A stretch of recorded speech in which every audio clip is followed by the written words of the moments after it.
And brought to you via St. Louis, Missouri, this is Bombers Game Mic. I'm Paul D, and this afternoon, your St. Louis Cardinals are going for the Show Me Series sweep as they take on the Kansas City Royals. And boy, oh boy, folks, that is exciting stuff. Right now, they're looking to go and build and create a 4-game winning streak. Not only with their victory yesterday, did they manage to nail down the series, they're obviously going for the sweep. And right now, they are only 1.5 back in the NL Central, behind the Cubs and tied with the Brewers. And this afternoon, the Kansas City Royals, they are sending out their right-hander, Steven Kolick, who's kind of a swing man for them, 5 swing starter, opener kind of fellow. And for the Redbirds, they're sending out their right-handed pitcher, Andre Pallante. And we are getting very close here for scheduled first pitch. And I gotta say, before this all ends up going down and all this kind of fun stuff here in the call, in the chat, in the game, boy, how about tarps off, folks? Those guys in the second deck out there at right field in fair territory, they have slowly become a phenomenon. And it is so good to see. I mean, it really is.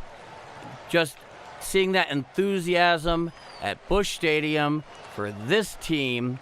And it's a bunch of guys who take off their shirts and are just chanting and cheering and yelling like nobody's business. I mean, let's put it this way. Ollie Marmol starting off that post-game presser Friday night and just starting right off with them. I mean, he beat the Cardinals marketing department to the punch. In addition to the fact that he has bought ticket for yesterday for them to come back, and they're coming back today. Yeah, I think it is getting more and more fun to go down to Busch Stadium. All right, folks, we are getting ready here for first pitch. And I'm going to be giving you the starting lineups here in just a moment. But boy, oh boy, this is wonderful to be back in St. Louis, certainly for me. And on top of that, being back here in my proper studio. Some of you may only be seeing my face here for the first time. So hello, I'm Paul D. These are my incredible handsome looks, easily 15 or 16 out of 10. And this is where I call the majority of Bombers Game Mic. For the last 2 weeks, I've been on the road. But now I'm home, sleeping in my own bed, here with my wife and my cats in St. Charles. Now, here's the leadoff hitter, the third baseman, Garcia. He's going to be followed by the shortstop, Bobby Witt Jr. in the 2-hole. And then Pasquantino, the first baseman, he's batting third. Perez, the catcher, he's batting cleanup. Jensen, the DH, is batting 5th. Collins, the left fielder, he's batting 6th. Thomas, the right fielder, he's batting 7th. Massey at second base is batting 8th. And Isbell is batting 9th. Now, here's the first pitch. Just down and away and out of the zone. And the count is 1-0 to Garcia. And Pallante has one thing he must do. Keep the ball down. Now here's a pitch. Hit on up the middle and through for a base hit. So a lead-off single here for Kansas City.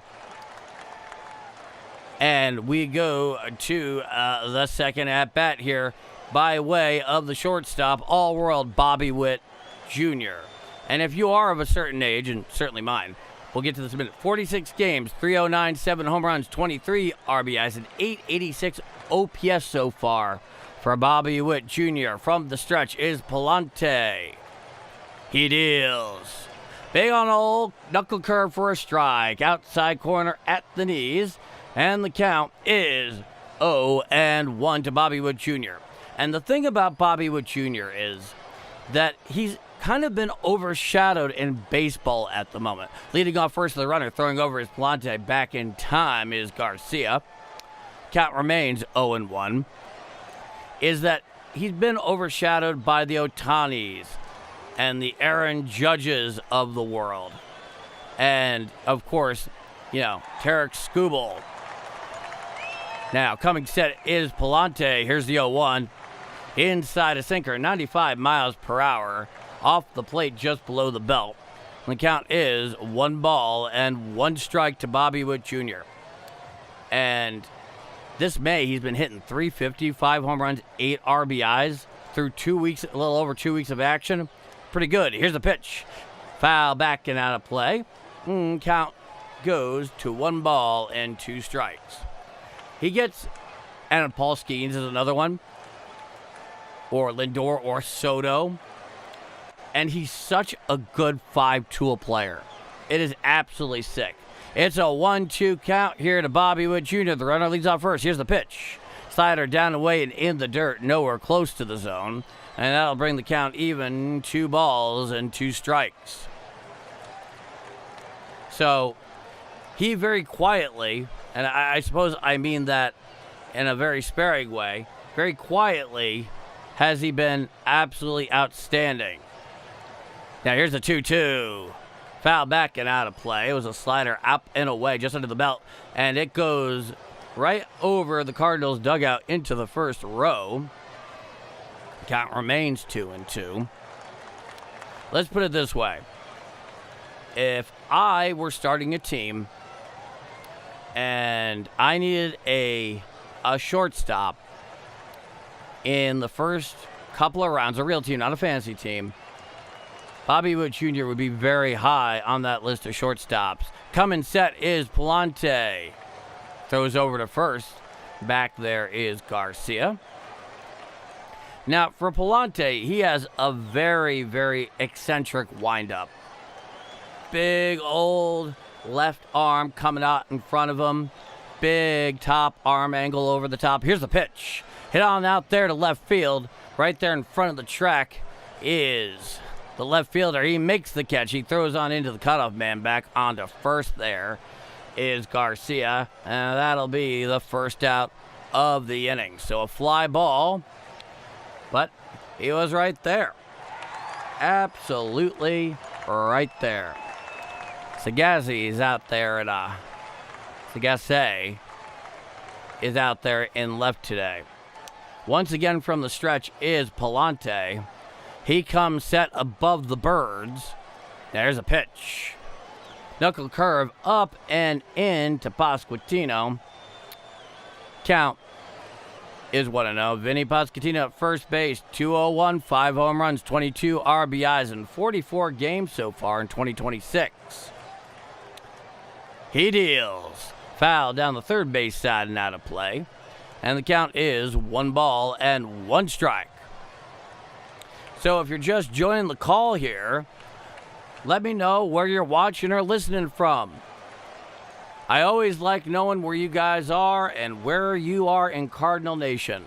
The footprint is immense. But the pitcher throws on over to first. Back in time once again is Garcia. Pallante, he is not taking Garcia's speed for granted there. He is refusing to nap on him. And who could blame him? It's a 1-1 count here to Pasquantino, the third hitter out at first base today. Looking in for the sign is Andre Pallante. He comes set above the Birds. Here's the pitch. Hit on out there to left center field. Coming in is the center fielder, and it falls in for a base hit. And so that will bring the runners to first and third. Garcia made it all the way over to third on that. And Victor Scott, when he fielded on a hop, just kind of bobbled it briefly there. No doubt giving Garcia the opportunity there to go and take the additional base. So runners on first and third, 1 out, top of the first inning. No score down at Busch Stadium. The Cards going for the sweep. Will they bring out their brooms? Now, here is the 4-hitter, Perez coming sets Pallante. The pitch. Foul down the first base side and out of play. And the count is 0-1. Pallante does have to keep it down. His knuckle curve, though, can be a very interesting weapon. It is fascinating to watch. I am a big fan of the knuckle curve. The infield defense is shaded well out towards left. Here's a pitch. Slider down and away, basically floated over the lefty batter's box. Count is 1-1 strike. So if you're just joining us here, runners on first and third and 1 out. No score, top of the first inning. Let me know where you're watching from. Pallante is set. Here's the 1-1. Swinging strike. Swung right over that slider down and away. Did the righty Perez. And the count is 1-2 strikes. So right now, Pallante has Perez, presumably, right where he wishes him to be. Question is, will he be able to put him away? Coming set is Pallante. The pitch. Slider outside, a little above the knees, though clear off the plate. The count is 2-2 strikes. Perez, the 4-hitter, hitting 195 on the year. Pasquantino at first, Garcia at third. Coming set at the stretch is Pallante above the Birds. Here's a 2-2. Hit on out there to left field. Heading on over toward in front of the warning track. The left fielder pulls it on in to make the catch. However, tagging and scoring is Garcia, and that'll be the first run of the inning for Kansas City. So, Sagasti manages to go about 3 steps back and then 3 steps to his right in front of the warning track out in left field. He pulls it on in, but the sac fly and the RBI there, or Perez. Now here's the 5-hitter, Carter Jensen at DH.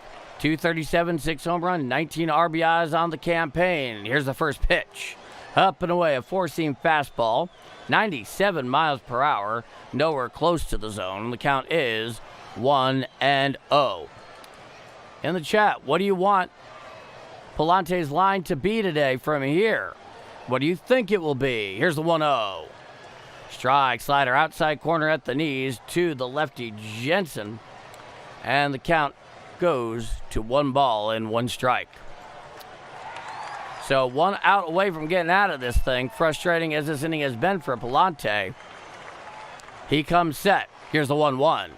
Foul down the third base side, out of play. Almost an check swing there by Jensen.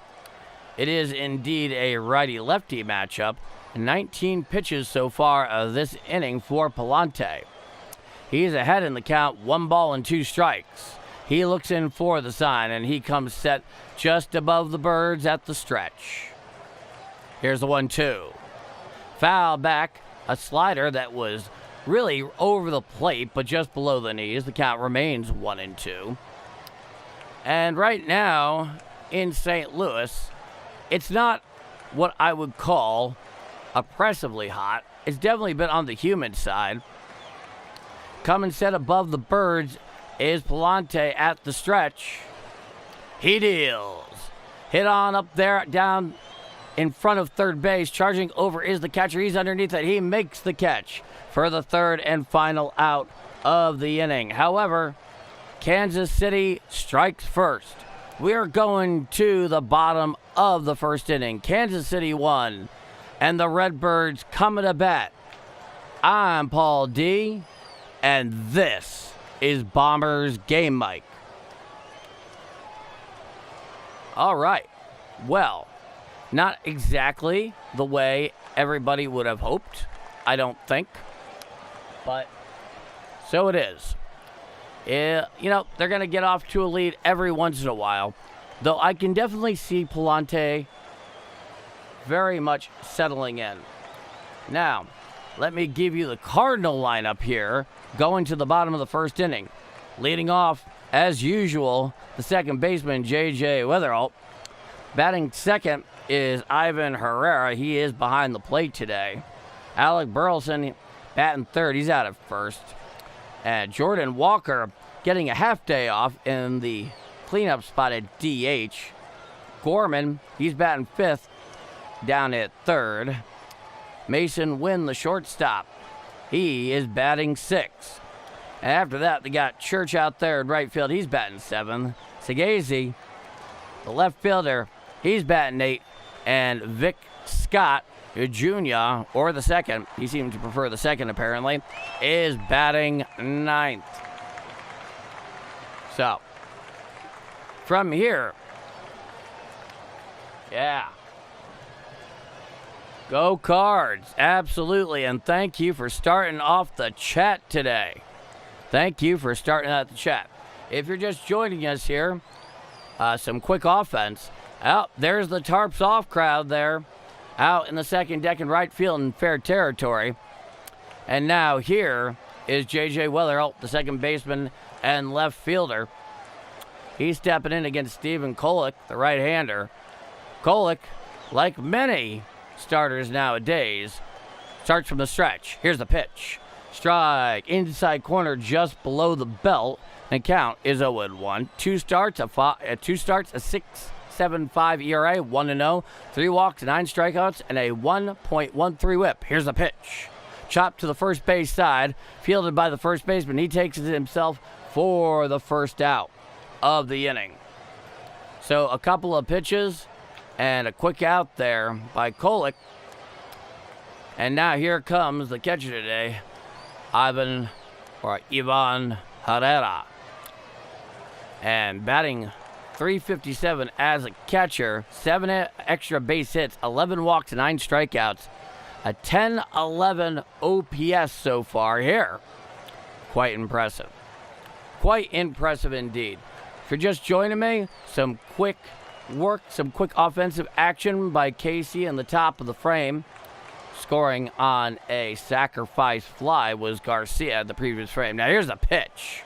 Strike, sinker, inside corner at the knees to the righty Herrera. Count is no balls and 1 strike.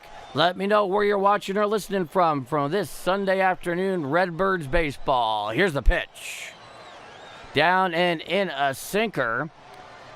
That could have been an ABS challenge worth making, but they hold off.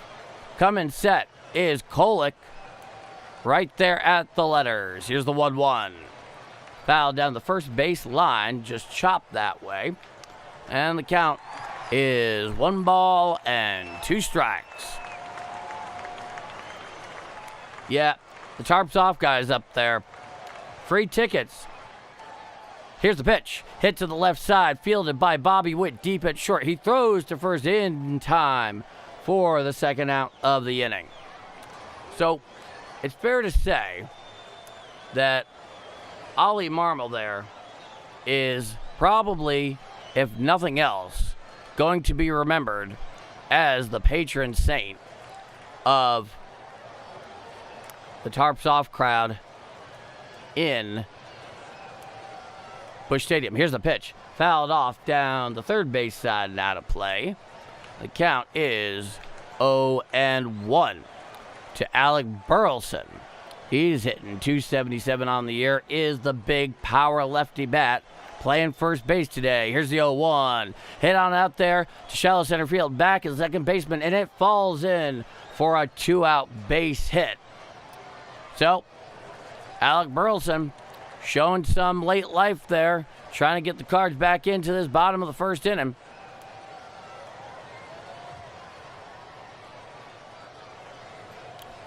Yeah, it was a clean hit. It was largely what one would call at one time a Texas leaguer. And I think that's a pretty fair assessment, honestly. I think that's a pretty fair assessment.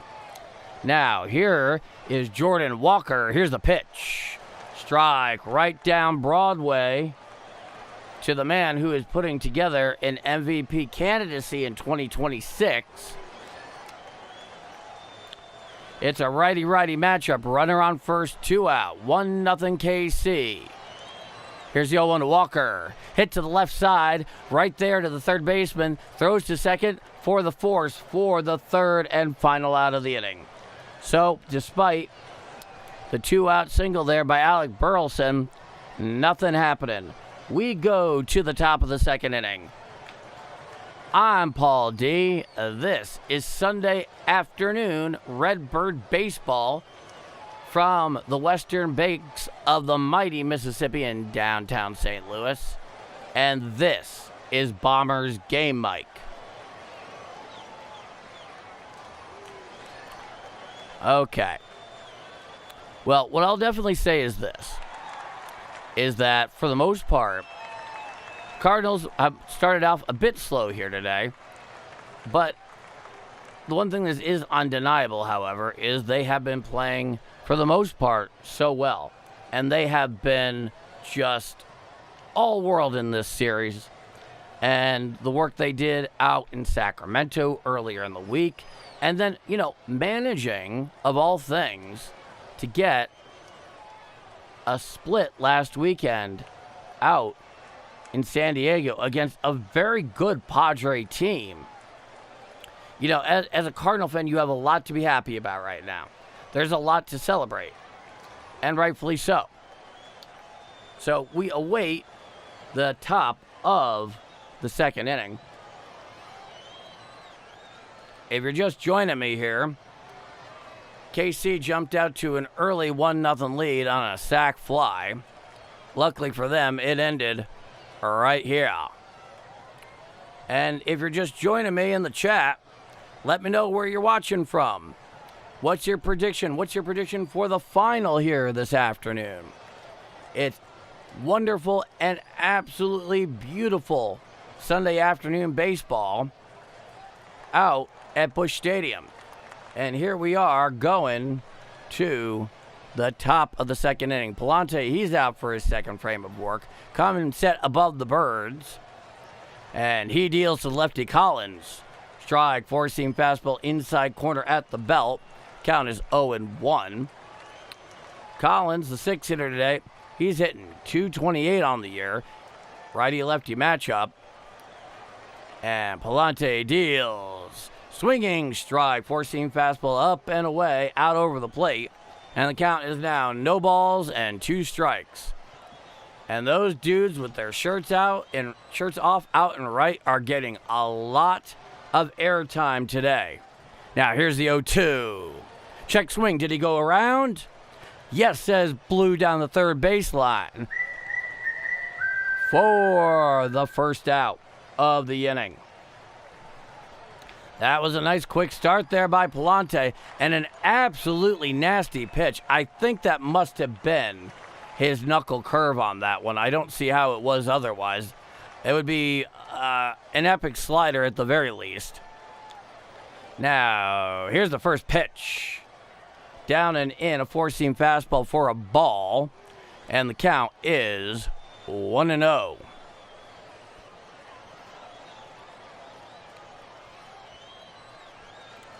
Now, coming set is Pallante. He deals. Strike, inside corner, four-seam fastball, 94 miles an hour, just above the knees, whispering over the inside black. And the count is 1-1. Righty-righty matchup here against the seven-hitter Thomas. Here's the pitch. Swinging strike, slider down and away, 90 miles an hour. And the count is now 1 ball and 2 strikes. One thing that Pallante has done well here so far today is getting ahead in the count. From the full wind, here's the 1-2. Did he go around? Yes, said Blue down the first baseline for the second out of the inning. So a couple of strikeouts here to start the top of the second. Pallante, he's got his punch-out card going. Oh, my goodness. My friend living in Uganda. Thank you for joining me here today. Now, here's the first pitch. Knuckle curve inside and off the plate. Michael Massey, the second baseman, 212, 3 home runs, 12 RBIs through 31 games here in the 2026 campaign. It's a 1-0 count, nobody on, 2 out, top of the second. Here's the pitch. Strike, slider, outside corner about thigh high. Count evens at 1-1. How are you doing today? THR Philly. From the full one, Pallante deals. Hit out to left field. Coming in as a left fielder. So as he charges, he makes the catch for the third and final out of the inning. 1, 2, 3, go the Royals. And we go to the bottom of the second inning. It is 1-0 Royals. I'm Paul D. This is beautiful Sunday afternoon Redbird baseball. And this is Bombers Game Mike. You know what, my friend? THR Philly. It's funny. My wife and I were briefly talking about you before I started the call, because she watches all of my calls because she's amazing. And she noticed when you first came about and how you mentioned that you're watching from Uganda. I know you're from here originally, St. Louis, and raised a Cards fan. And you were tired and then moved to Uganda, if I remember correctly. And we just think it's so cool. It is. It is cool. Alrighty.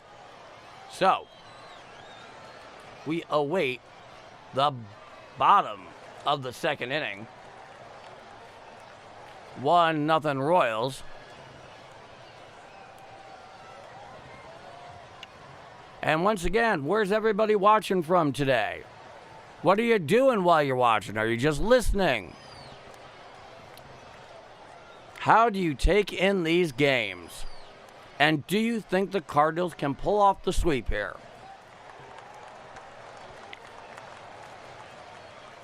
And we wait for the bottom of the second inning. Obviously, the Cardinals have themselves in a little bit of a hole here. And they have to get those bats out. And it's interesting, though. This is a very young team, but it's also a very balanced team. I mean, there are standouts, certainly on offense. Jordan Walker, Alec Burleson, folks like that. But production comes from everywhere. Here's the pitch. Four-seam fastball up and in, swung right through that dig Corbin. And the count is 0-1.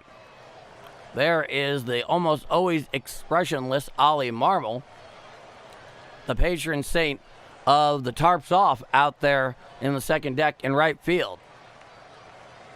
Stepping out of the box is the lefty Gorman. It's a righty-lefty matchup with the righty Kolek on the bump for Kansas City. Coming set at the letters. Here's the 0-1. Cutter up and away out of the zone. Count is 1 ball and 1 strike to Gorman. He's hitting .234. And once again, he deals. Foul back, a four-seam fastball, 95 miles an hour. And the count is 1-2. And nobody on, nobody out. Bottom of the second inning. 1-0 Kansas City. Both teams have both of their ABS challenges. Now here's the 1-2. Strike 3 looking. Down goes Gorman in the observatory for the first out of the inning. I really can't stand strikeouts looking when it's against my own team. I have often been quoted as saying that if I had the power, yes, Uganda in the house indeed.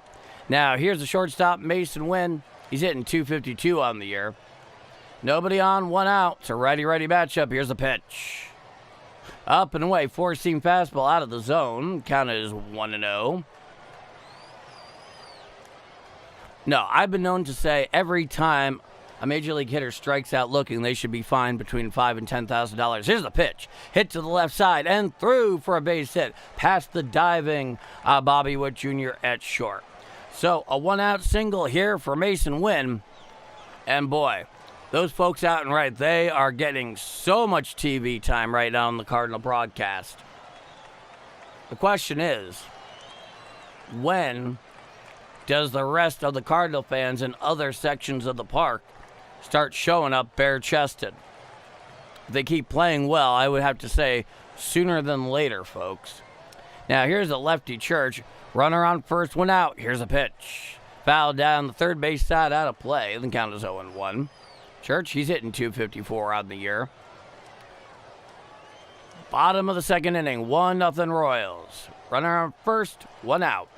Following the one-out single there by Mason Huynh.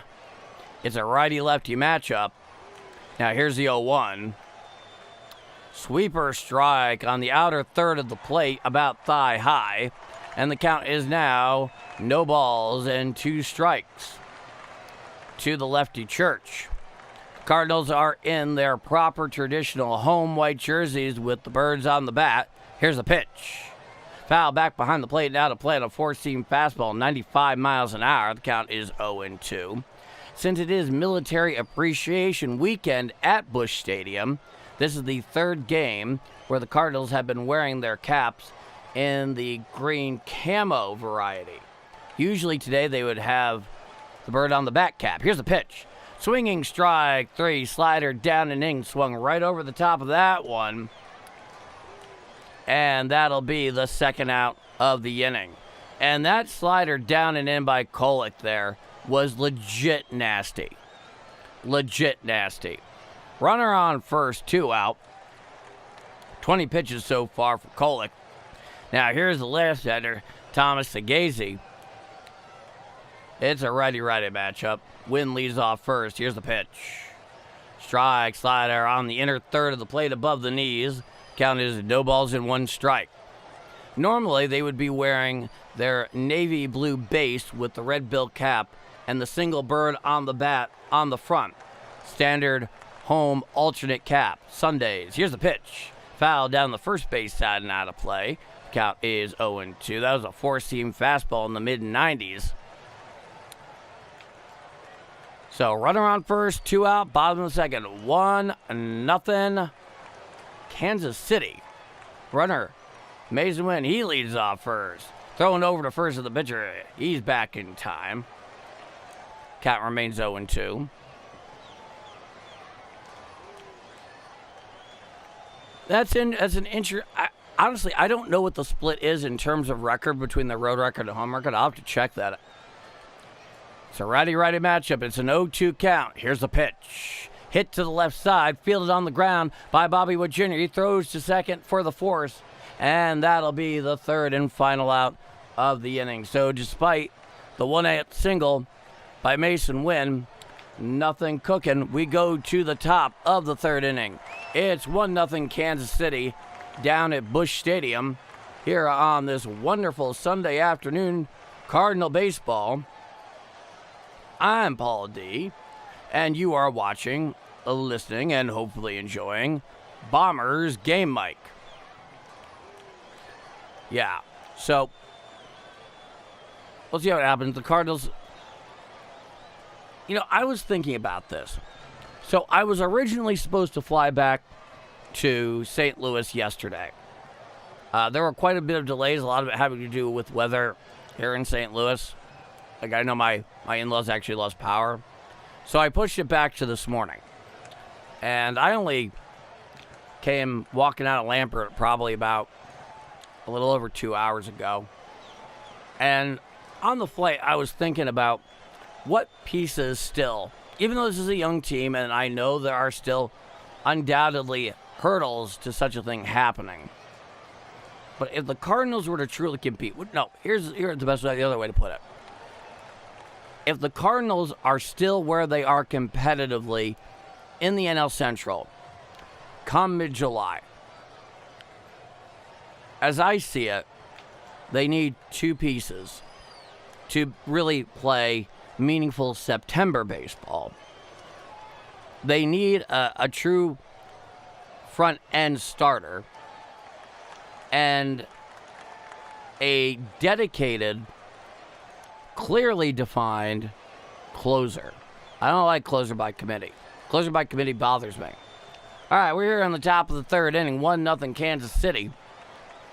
Andre Pallante, the right-hander, he's out for his third frame of work.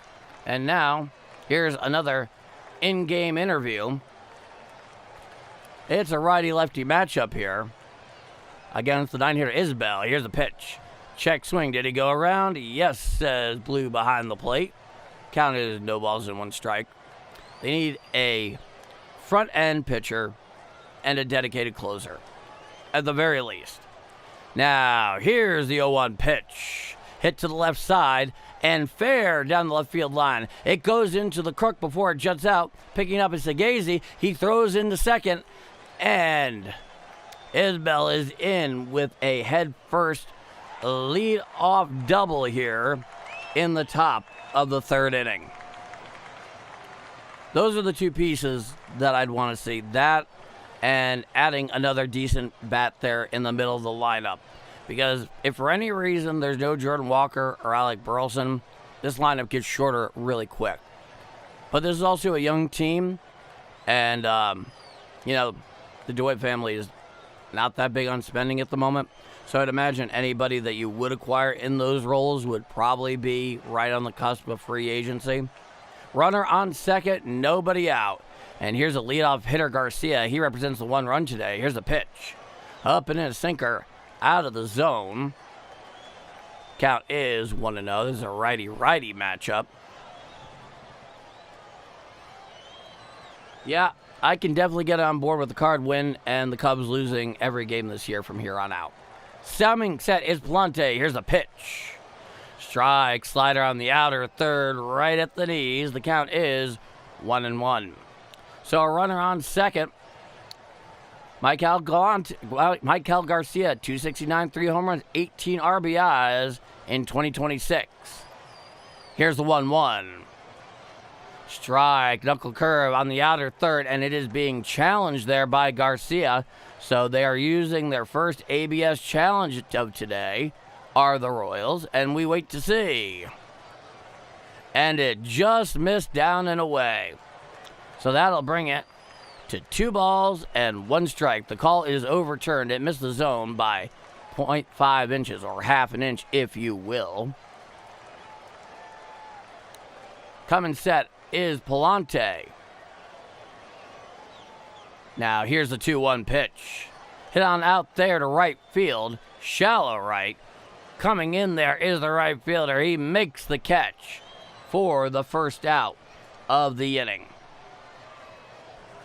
So right now, Isbell there, he got on via a leadoff head-first slide double.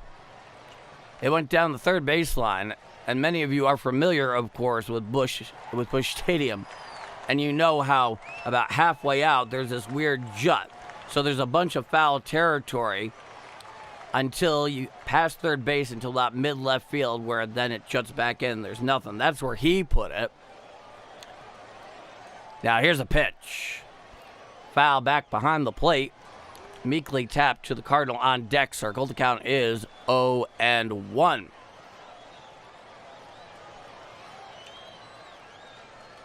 One 0 Kansas City here in the top of the 3rd inning. Largely straight away is the infield defense. Playing deep is Mason Wynn. Pallante holds. Here's the 0-1. Foul down the first base side and out of play. And Bobby Witt Jr., who's 0 for 1, is in the hole. No balls and 2 strikes. Isbell, he's down there at second. He's in scoring position. He leads off second. It's a righty-righty matchup here with Pallante. With Bobby Witt Jr. at the dish. He comes set at the stretch. He deals. And it gets away down there from Herrera. Staying right there at second is Isbell. So a good job keeping that one in front of them is Ivan Herrera. And I'll bring the count to 1 ball and 2 strikes.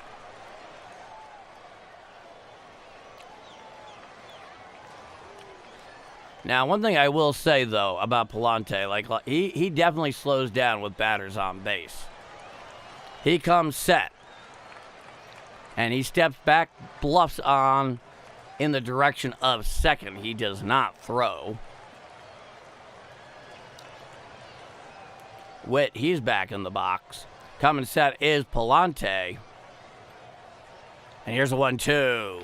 Hit on out there to right field, going on over towards the line, and he makes the diving catch right there in front of the track for the second out of the inning. Oh, boy. I will say it right now. Church, he went on out about 3 steps, a full extension headfirst dive towards the line, manages to haul that thing on in for the second out of the inning. And it was slicing away from him, too. Had he missed it, Bobby Witt probably would be on third base and it'd be a 2-0 game. Amazingly enough. And Pallante is all kind of happy about that. So, Isbell, he's still sitting down there at second. He did not attempt to tag up on that. Now, here's the 3-hitter, Pasquantino, the left-hander. It's a righty-lefty matchup. Here's a pitch. Foul back and towards the third base side and out of play. Count is 0-1. Runner on second, 2 out here in the top of the third inning. 1-0 Kansas City. On the sac fly back in the first. 3 for 21 and 4 RBIs this season is Pasquantino with runners in scoring position. Now that's a thing. Coming set is Pallante. Here's the pitch. Fouled down the first base side and out of play. And the count goes to no balls and 2 strikes. So if you're just joining us here, 1-0 Kansas City down at Busch Stadium. Let me know where you're watching or listening from. What are you up to on this Sunday afternoon? Let me know in the chat. Isbell, he leads off second. Coming set is Pallante. Here's the 0-2 pitch. Swinging strike 3. Down goes Pasquantino for the third and final out of the inning. So despite the leadoff double, the Royals strand them. Can't do anything with them. And we go to the bottom of the third inning. It's 1-0 Kansas City here on Sunday afternoon Redbird Baseball. I'm Paul D, and this is Bombers Game Mic.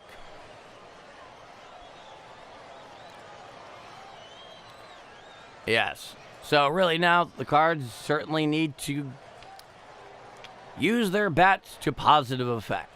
Pallante, to his credit, has definitely begun to settle down.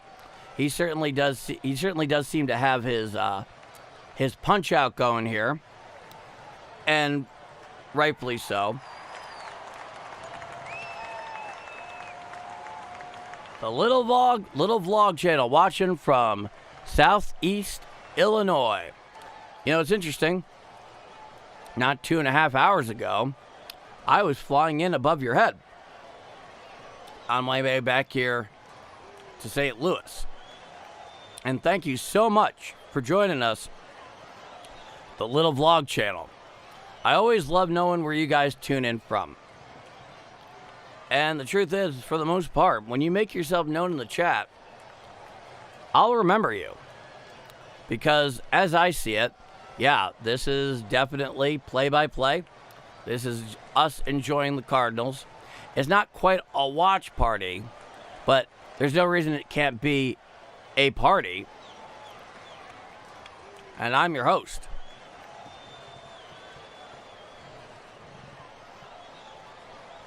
Boot time. Harrisburg, question mark? Harrisburg, Pennsylvania? I guess that's my question. All right, we're headed to the bottom of the third inning out of Busch Stadium.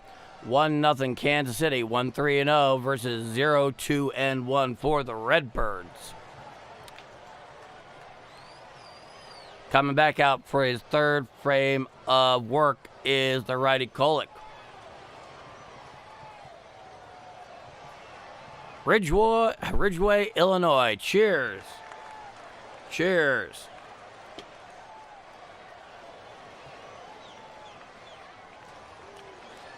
Carterville, Illinois. Thank you for joining us. Coming set is Kolek against the lefty Scott. Here's the pitch. Foul back behind the plate and out of play. And the count is 0-1.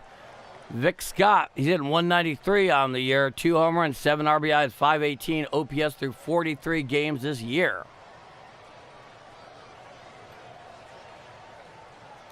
Coming set, Kolek. Here's the 0-1. Out and away, a sweeper that did not sweep and barely broke. And the count is 1-1 to the 9-hitter of Victor Scott, who plays a very solid center field defense, but not much with the bat. Here's the 1-1. Hit to the left side, right there to the third baseman, and he throws to first in time for the first out of the inning. So Kolek makes quick work of Victor Scott there on a ground ball to third. You can score that 5-3 in your scorecard for you amazing baseball nerds in the audience keeping score. And now here's the second baseman, J.J. Witherall. He's 0 for 1 with a ground out today. It's a righty-lefty matchup. Nobody on, 1 out. Here's the pitch. Out and away, four-seam fastball, and there's an ABS challenge there by the Royals. Initially ruled a ball. Let's see what ABS has to say on that one. And the call is overturned. It is a strike. So no balls, 1 strike. It just clipped the upper right corner there of the strike zone according to ABS. Here's the pitch. Out and away, a changeup nowhere near the zone. Floated right over the righty batter's box. Counts 1-1. Nobody on, 1 out here to J.J. Witherall. Coming set at is Kolek. Here's the pitch. Strike, sweeper, outside corner, right below the belt, and the count is 1-2. Home plate umpire is really big on corners today. Really big on corners today. Looking in for the sign is Kolek. He comes set at the letters. Here's the 1-2. Just missed on the inside corner. Was just off the plate about thigh high. Good eye there on the part of Kolek. The infield defense for the Royals has shifted way over to right. Bobby Witt Jr. just to the left field side of second. Here's the pitch. Cutter fouled off his foot on the part of J.J. Witherall, so we get to do 2-2. That didn't look like fun.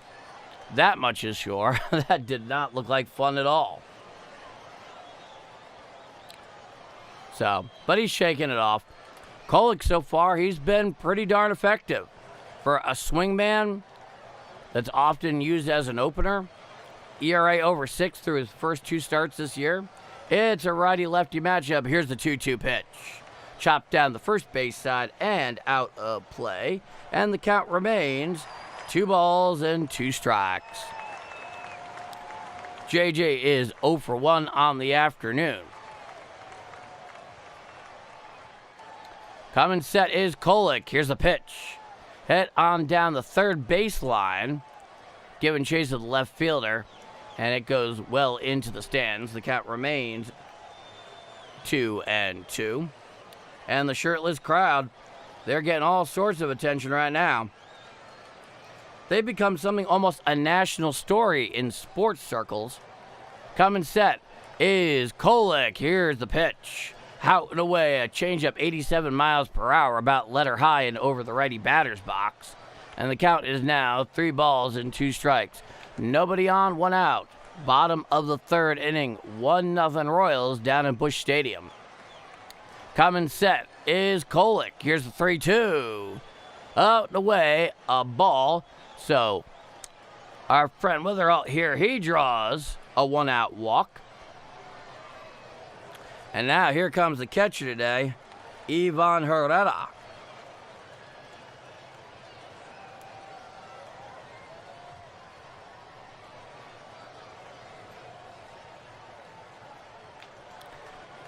The righty Herrera steps into the box.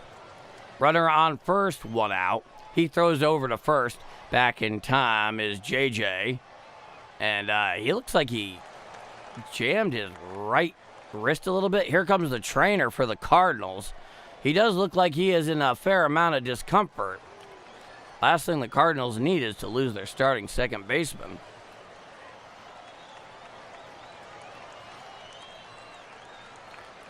And we are waiting for the initial assessment. In fact, had the first baseman there held onto the ball, JJ most certainly would have been picked off. Pasquantino just simply couldn't hold on to the thing. Weatherholt's fine. He's staying in the game. We await the first pitch to Herrera. 35 pitches so far for Kolek this afternoon. Now, here's Herrera with that big open stance. When they have a big open stance like that, it means they like the ball away and like to turn on the one end. Here's a pitch. Swinging strike, swung right over the sweeper down in the zone. Broke right there, about 4/5 to the plate. Ivan Herrera, he's 0 for 1 today. He grounded out back in the first. Leading off is Weatherholt. Here's the pitch. Down and away, a sinker well out of the zone. The count goes to 1 ball and 1 strike.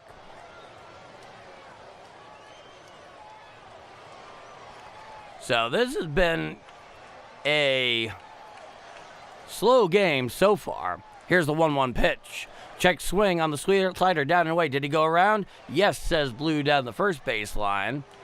And that'll put Herrera in the hole, 1-2.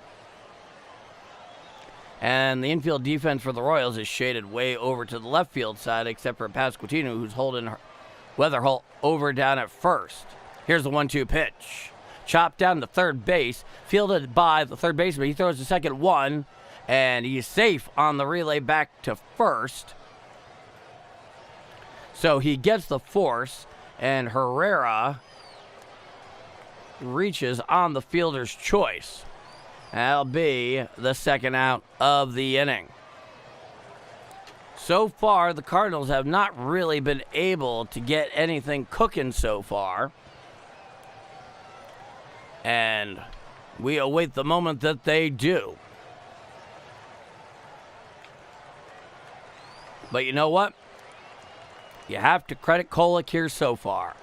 Now here's Burleson. Here's a pitch. Strike, cutter outside corner, right up below the bell. And the count is 0-1. Burleson, he is 1 for 1. Had a single back in the first inning. It's a righty-lefty matchup. Here's the pitch. Swinging strike, four-seam fastball out and away, a 95-mile-an-hour fastball. And the big lefty Burleson's in the hole, 0-2. No, you have to give credit to Kolek, because as they say in military planning, the enemy also gets a vote. He comes set. Here's the 0-2 pitch. Just missed the inside corner. It was right below the belt, but definitely a ball. And the count is 1 ball and 2 strikes. Weatherholt, he leads off first. Here's the pitch. Hit on down the third baseline, giving chase to the left fielder. It goes a couple of rows deep. Count remains 1-2. Runner on first, 2 out. Bottom of the third inning, 1-0 Kansas City in downtown St. Louis on the banks of the Mississippi. Coming set is Kolek. And he deals. Foul back behind the plate and out of play on a changeup that was about thigh high on the outer third. And the count remains 1-2. No, Kolek has definitely been doing well in terms of his breaking stuff today.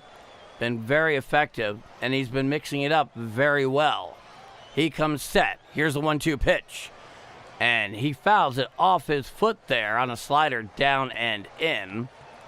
And here's the thing about those sliders down and in. When it works, it is amazing. When it doesn't work, it's the lefty wheelhouse. 282, 6 home runs, 33 RBIs in 44 games this season is the Cardinal first baseman. It's a 1-2 count. Time is called by the home plate umpire at the behest of Burleson. And we get to do 1-2 again. Coming set at the letters is Kolek. He holds. Throws over to first. Weatherholt is back in time easily. 45 pitches so far in this outing for Kolek. Runner on first. 2 outs. A 1-2 count to Burleson in the bottom of the third inning. 1-0 Kansas City. Coming set is Kolek. He deals. Hit on down the left field side towards the line, giving chase to the left fielder, and he makes the catch right in front of the wall with the ball slicing away for the third and final out of the inning. So despite the one-out single by J.J. Weatherholt, nothing doing. We go to the top of the fourth inning, 1-0 Kansas City, down at Busch Stadium. I'm Paul D., and you are watching or listening, and hell, hopefully enjoying Bombers Game Mic. We've seen some pretty quality D so far on the part of both teams, especially outfield defense. Church, who started out in right today, I believe it was back in the top of the third inning, made an incredible head-first diving catch as the ball was slicing in front of the track and away from him into the corner. Garcia at the time was down at second. It was, I believe, off the bat of Bobby Witt Jr. And boy, oh boy, had that got past him, the run would have scored and Witt would have been at third. However, quality outfield D by Nate Church made sure otherwise. So how are you all doing today? Let me know in the chat. How are you enjoying this baseball Sunday and the Cardinals going for the Show Me State Series here in Chapter 1 this year? This is rivalry weekend around Major League Baseball. Another one of the notable rivalry matchups happening this weekend is the Subway Series out at Citi Field in Queens between the Yankees and the Mets. So far, they've split the first two. Carlos Rodon did not look great. And, of course, Max Fried has a bone bruise on the back of his pitching elbow. That ain't great. 1-3-0 for the Royals, 0-2-1 for the Redbirds. Pallante, he's out for his fourth frame of work and saved the first inning. He has been very effective today. Very effective. And we wait him to get back on the rubber. He has that big eccentric windup with the big left arm angled tilt, getting right down there on top of the ball with the high arm angle. Fun to watch. You don't get to see as many eccentric windups around baseball unless they're the Tampa Bay Rays bullpen. Coming set from the full wind is Pallante. He deals. Fly ball out to left field.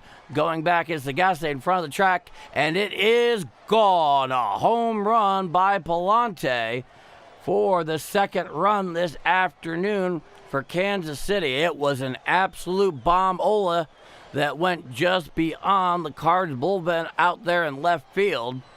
That thing was no less than 400 feet. And the Royals now take a 2-0 lead here in the top of the fourth inning. And let's see the replay on this thing. It was looks like either a hanging slider or a hanging knuckle curve.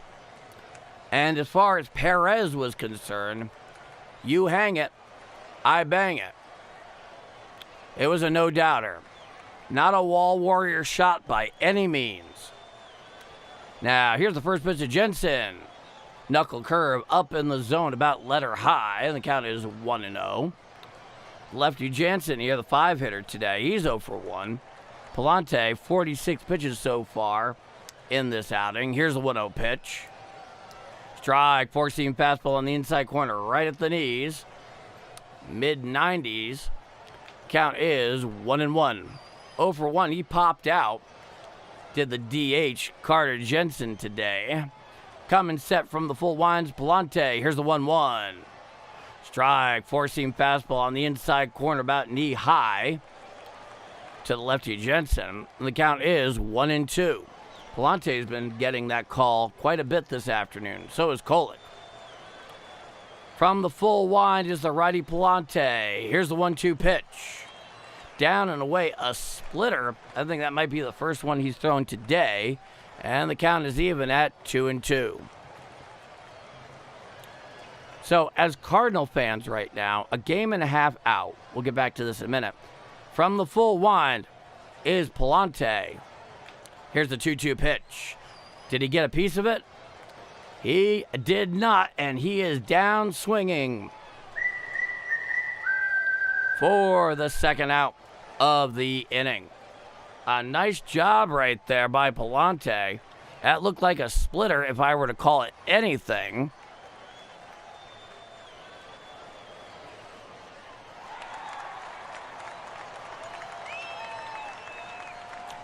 And so we await. Let's get that scorebug updated. That's the thing to do, Paul. Nobody on, one out, top of the fourth. 2-0 Kansas City. Now, what I was saying is, as Cardinal fans, do you think this team can stay in contention to mid-July?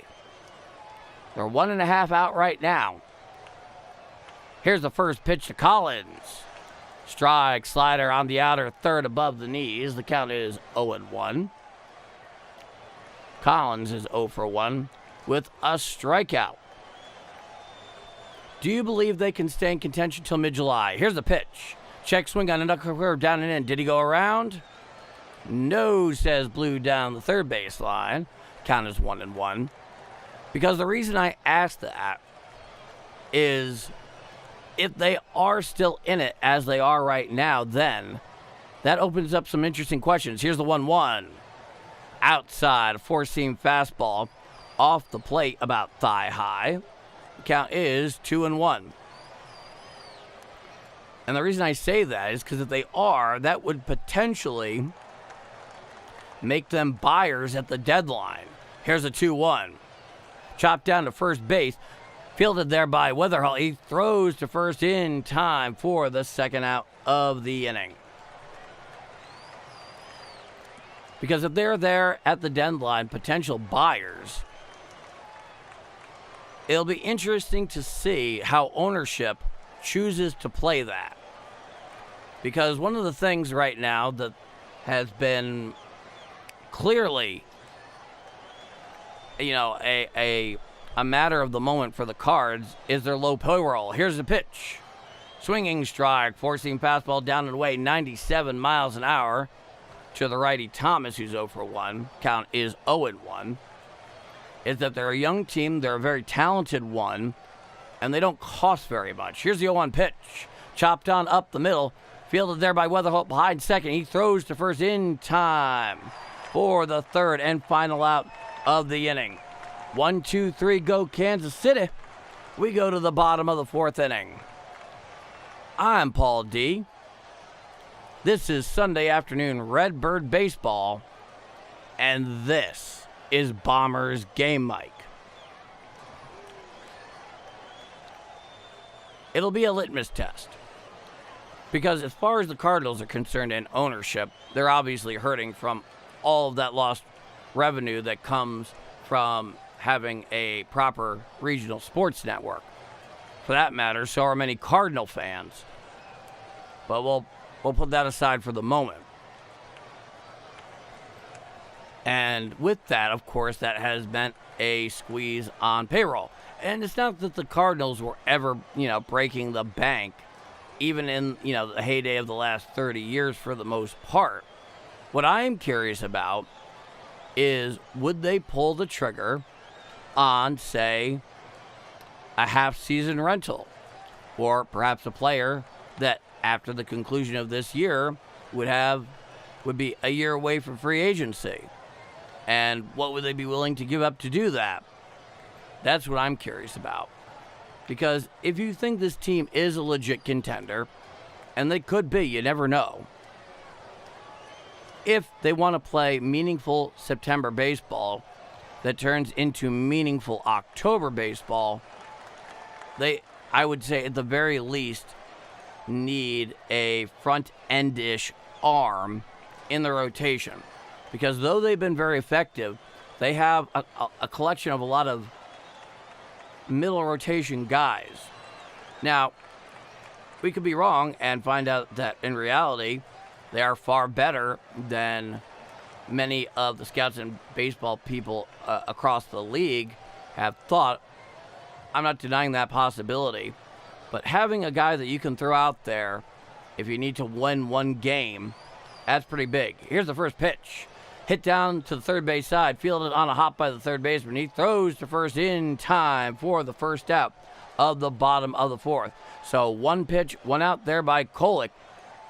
It's the bottom of the fourth inning. Nobody on, one out. 2-0 Kansas City. Now, here comes the big left-hander here. Into the box. 47 pitches so far. Here's the first pitch to Gorman. Inside, four-seam fastball off the plate about belt high. And the count is 1-0. 48 pitches for Kolek.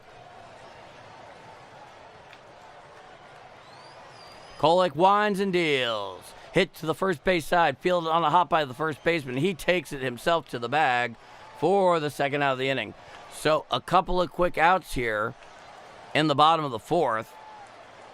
I believe there have been 2 outs recorded on 3 or 4 pitches. Now here comes the shortstop, Mason Wynn, as he steps into the box. He's 1 for 1 with a single today, 257 with a home run and 17 RBIs in 40 games. He wears the now very fashionable number 0. You see it You see it a lot in football right now, certainly. Now here's the 1-1. Strike outside corner above the knees. Four-seam fastball at 94 miles an hour. And the count is no balls and 1 strike. Coming set is Kolek. Here's the 0-1 pitch. And it drills Wynn there on the right arm. He seems fine, though it did not look comfortable to say the least. So he will take his base. That's a hit by pitch there for Kolek. And the Cardinals now have a runner on first with 2 out. Yeah, it looks like it got Wynn on the left tricep. Certainly was not intentional. At least there's no good reason to believe that it is. Runner on first, 2 out. Now here comes the lefty, Nathan Church, who's out in right field today. He's 0 for 1 with a strikeout. Leading off first is Mason Wynn in the pitch. A ball up and away, a four-seam fastball at 94 miles an hour. The count is 1-0. It is a righty-lefty matchup. Wynn leads off first. Coming set is Kolek. Now here's the 1-0 pitch. Hit to the right side and foul. It's on a changeup down and away. The count is now 1-1. Cardinals really need to start putting some balls in play, or at least getting some base runners here. Get themselves back into this bowl game. Coming set is Kolek. And here's the 1-1. Swinging strike on a cutter out over the plate. Swung right underneath that one, did Church. And the count is 1 ball, 2 strikes. Kolek has been in control all game so far. Here's the pitch. Chopped down towards the Royals on deck circle. And the count remains 1-2. So Church is in the hole here. Mason Wynn reach first on the hit by pitch. So there's a runner on first, 2 out in the bottom of the fourth inning. 2-0 Kansas City. It's a 1-2 count to the lefty Church. He comes set. He deals. And he popped him straight on up there in shallow right center field. Coming in as the center field, calling them all off. Makes the catch for the third and final out of the inning. So despite the 2-out base runner, nothing doing for the Cards offensively so far in this game. 2-0 Kansas City. I'm Paul D, and this is Bombers Game Mike.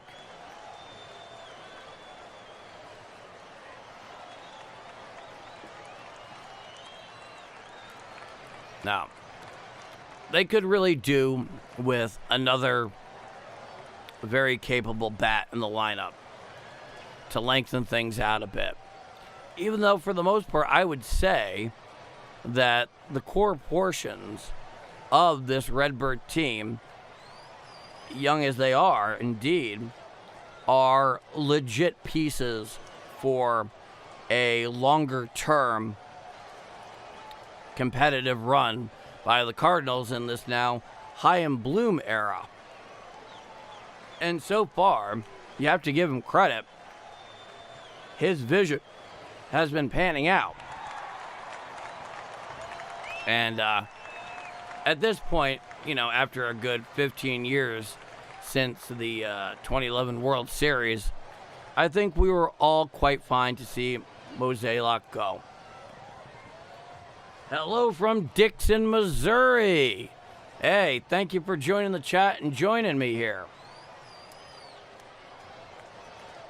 I think all of us would love to see a sweep here.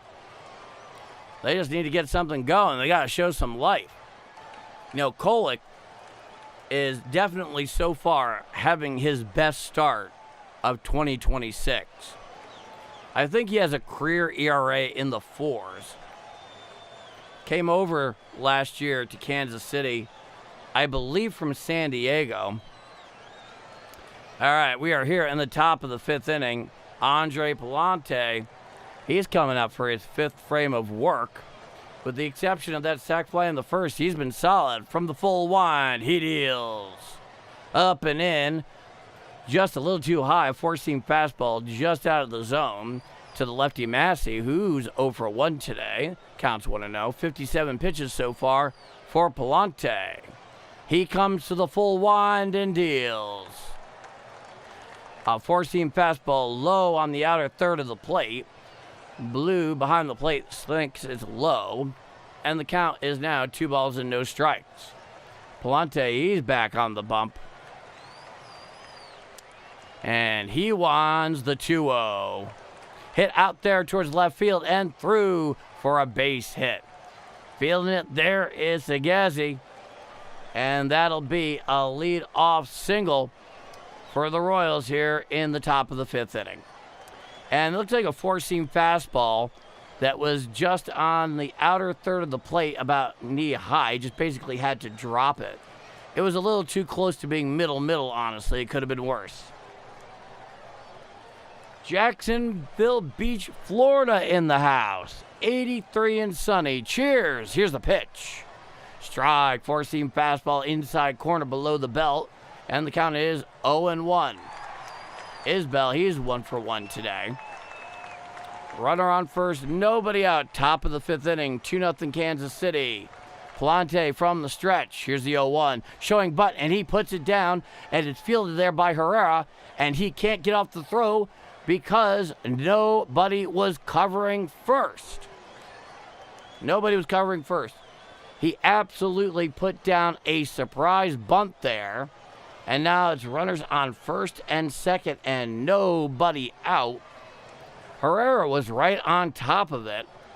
But for whatever reason, Burleson playing back was caught flat-footed.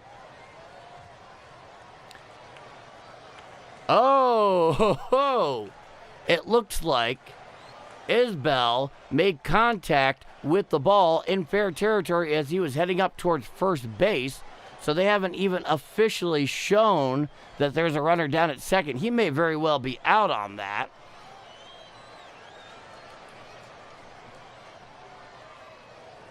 Let's see where it goes from here. Ollie Marmol is talking with the home plate and first base umpires on this. So we'll see what happens here.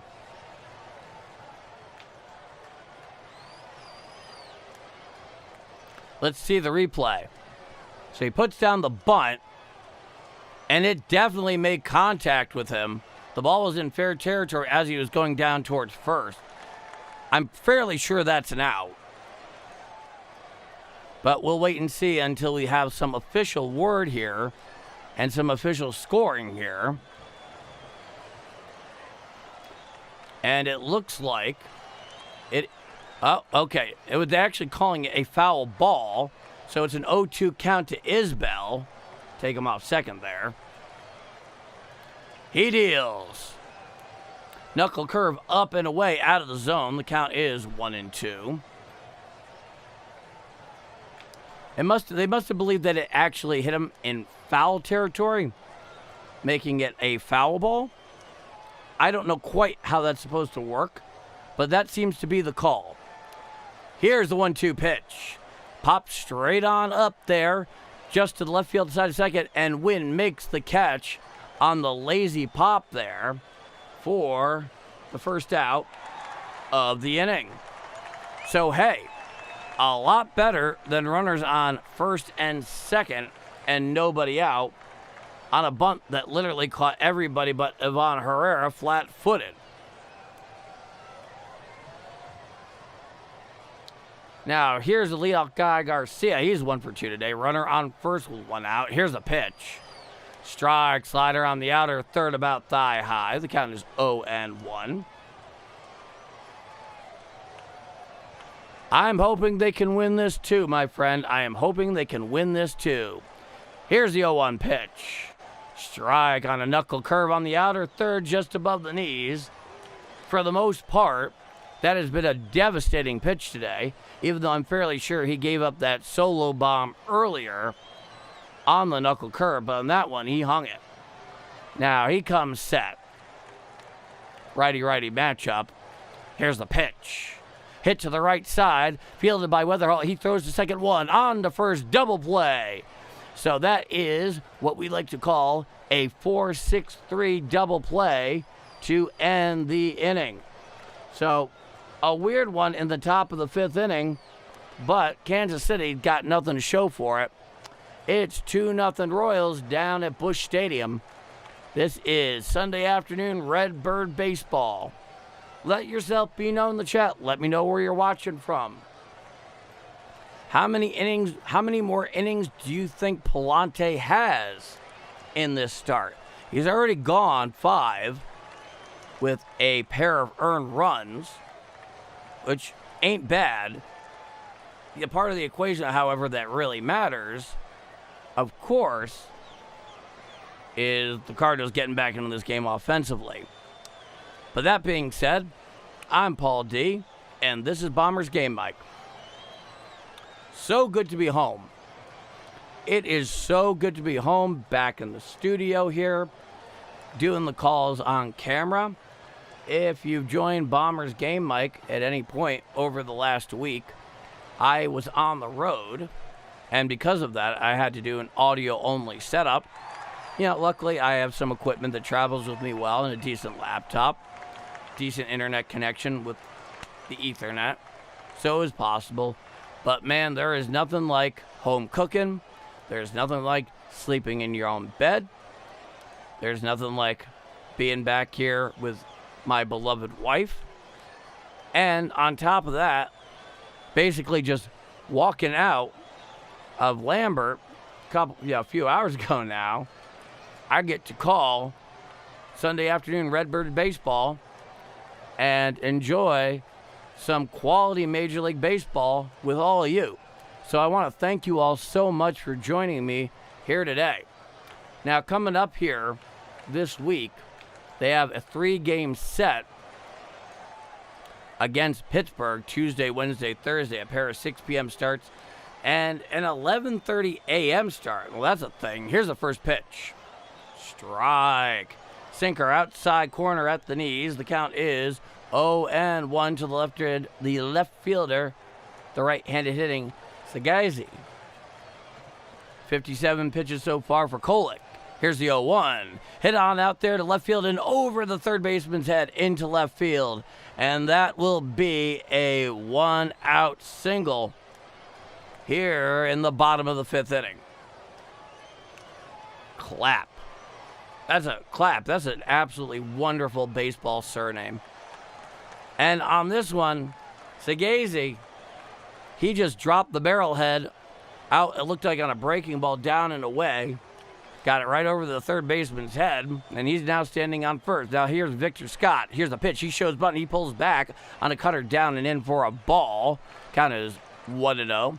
That cutter came in at 89 miles per hour. Now all those folks out there in the second deck and right, the tarps off crowd, some of them are in the sun. Here's the pitch. Foul back behind the plate and out of play. The count is 1-1. And I imagine that a few of them are going to go home with quite a sunburn. Now, as far as the tarps off, folks, this didn't start with the Cardinals. Coming set is Kolek. He holds and the righty deals.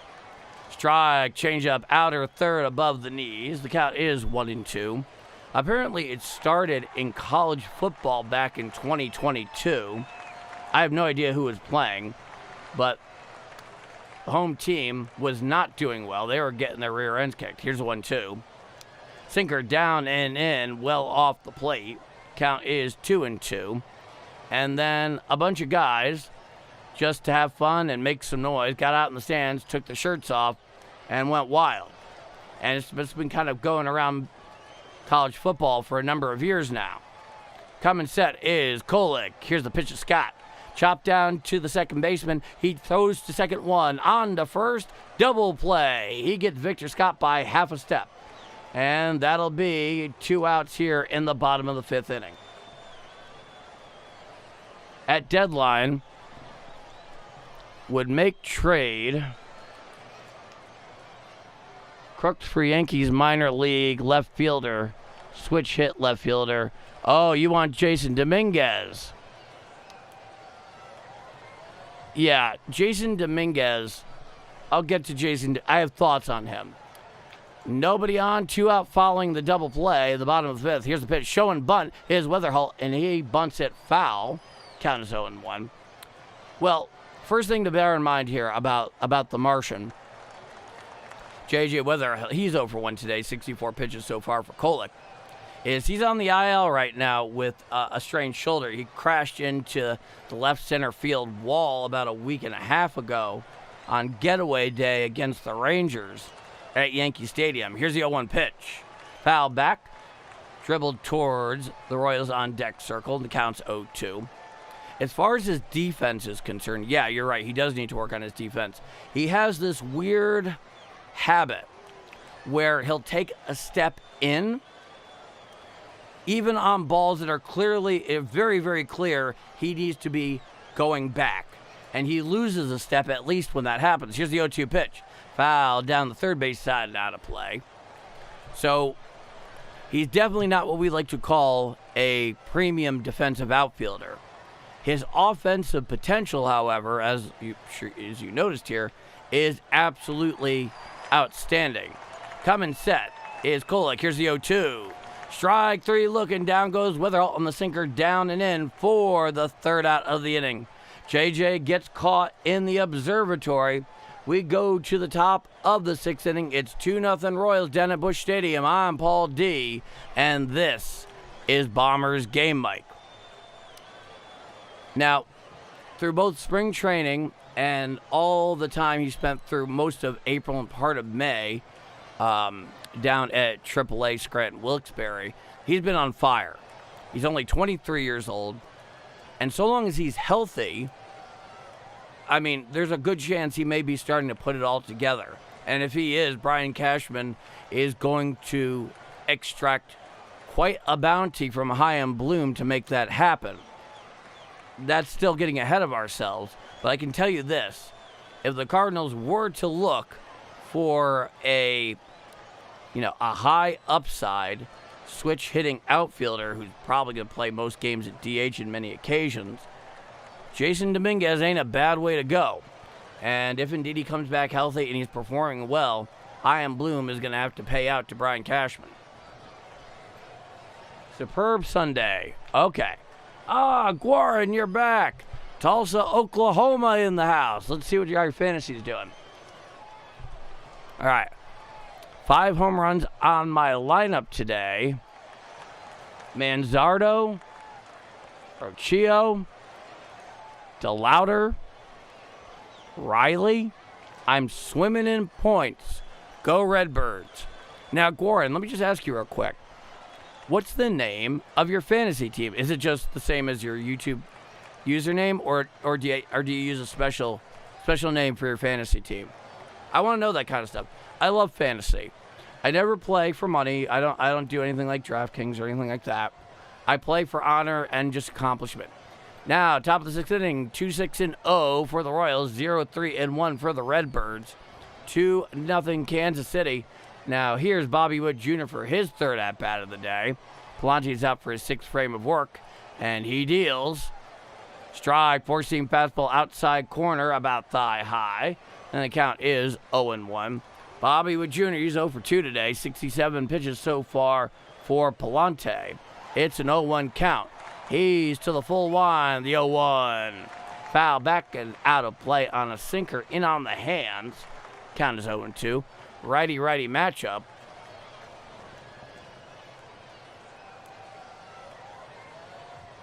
Oh, actually, that's kind of cool. I like that. World of Warcraft monsters. Cheers, man. That's actually really creative. Here's the 0-2. Chopped down to third base. Fielded there by the third baseman. He throws to first in time for the first out of the inning.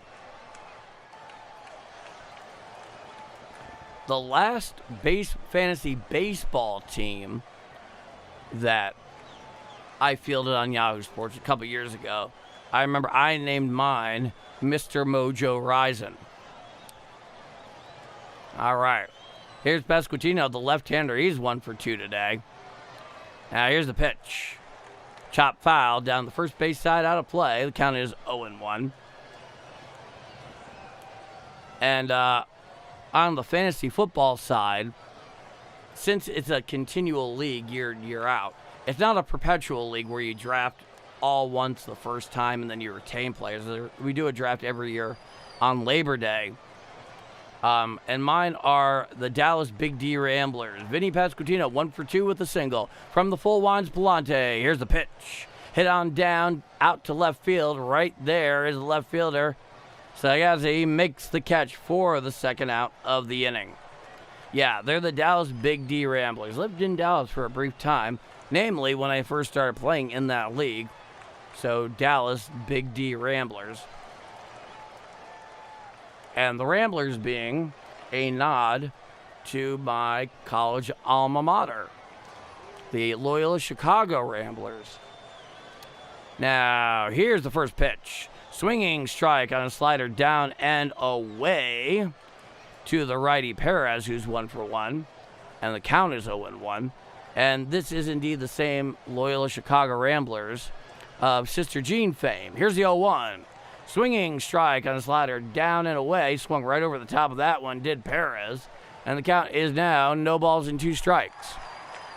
Yeah, back in 2018, Loyola men's basketball in March Madness took this country by storm. It is an 0-2 count from the full winds, Pallante. Here's the pitch. Knuckle curve in the dirt and away. The count is 1-2.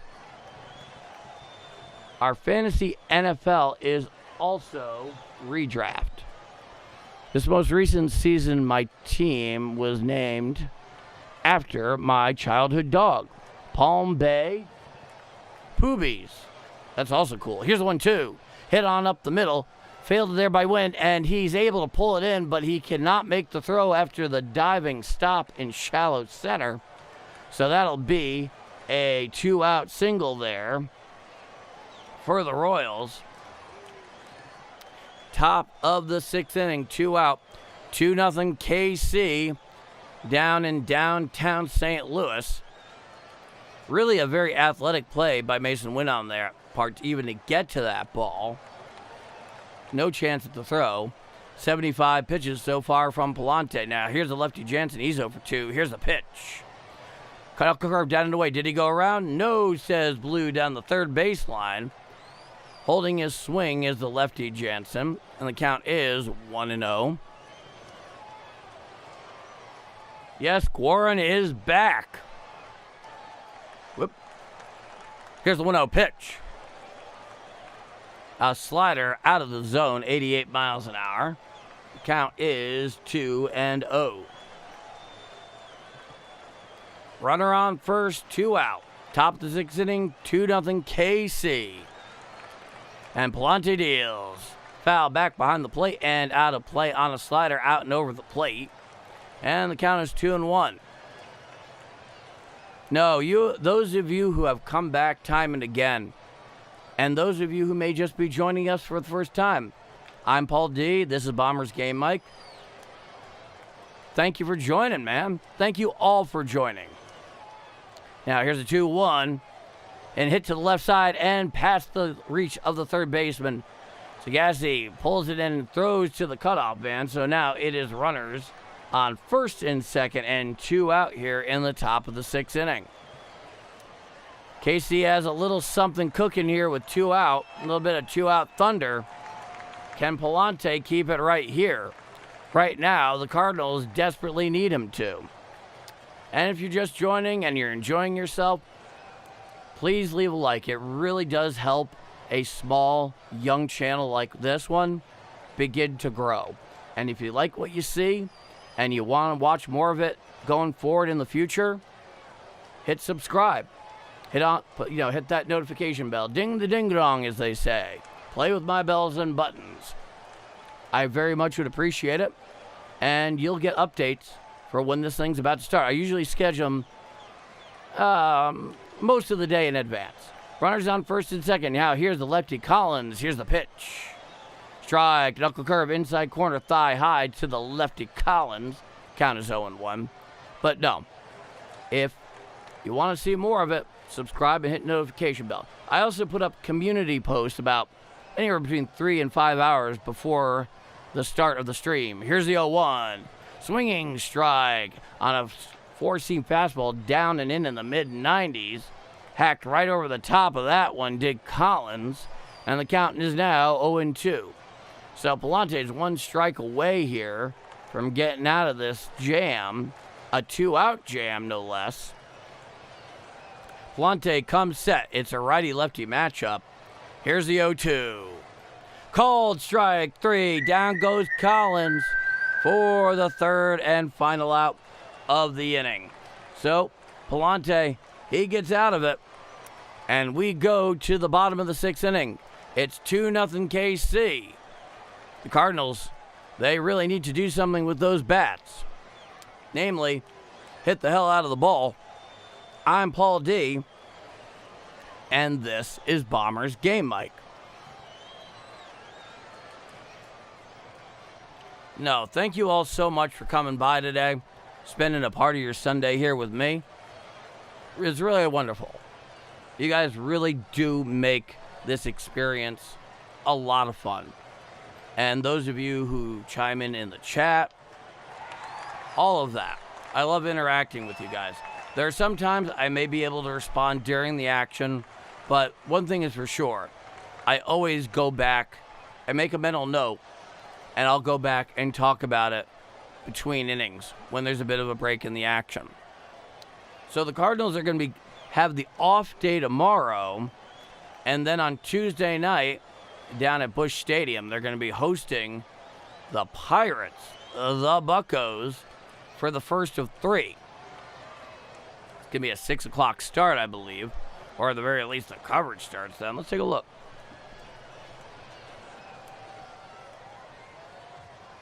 Okay, well, the coverage for the broadcast that's not Bombers Game Mike starts at 6. But in reality, a pair of 6:45 starts, which is then on Thursday, the third and final game of the set, a 12:15 p.m. start. A 45-minute pregame show. You know, I do not envy those who have to do a 45-minute pregame show prior to a May game that starts a quarter after 12. 2-8-0 Royals, 0-3-1 for the Cardinals. It's getting late early for them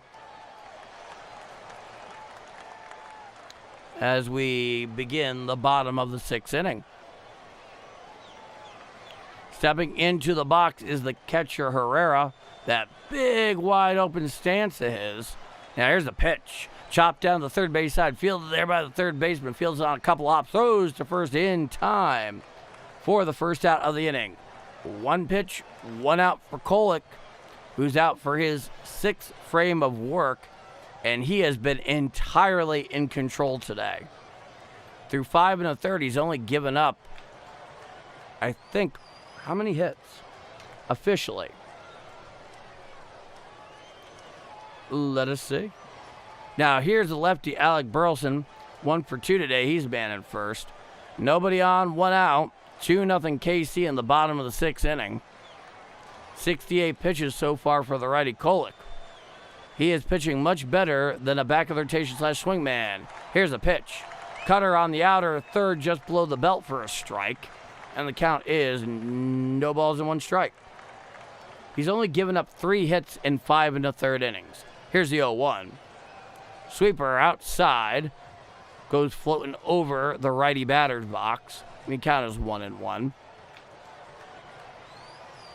No, he has been absolute dynamite so far. Now here's a pitch. Hit to the right side, fielded by the first baseman. He brings it over to first base himself for the 2nd out of the inning. So a couple of quick outs here for Kolek. Cardinals really need to do their part to try to better work the count here. But the fact of the matter is, Kolek has really been attacking the zone. Kolek in 5 2/3 innings of work, 3 hits, no runs, 1 walk, 3 strikeouts. Pretty darn solid. Now here's Jordan Walker, the all-world right-hander. Here's the pitch. Inside a sinker. Off the plate about belt high. The count is 1-0. He's at DH today. Church is out there in right in Walker's usual defensive spot. Here's the 1-0. Sinker just inside about thigh high, but still off the plate. The count's 2-0.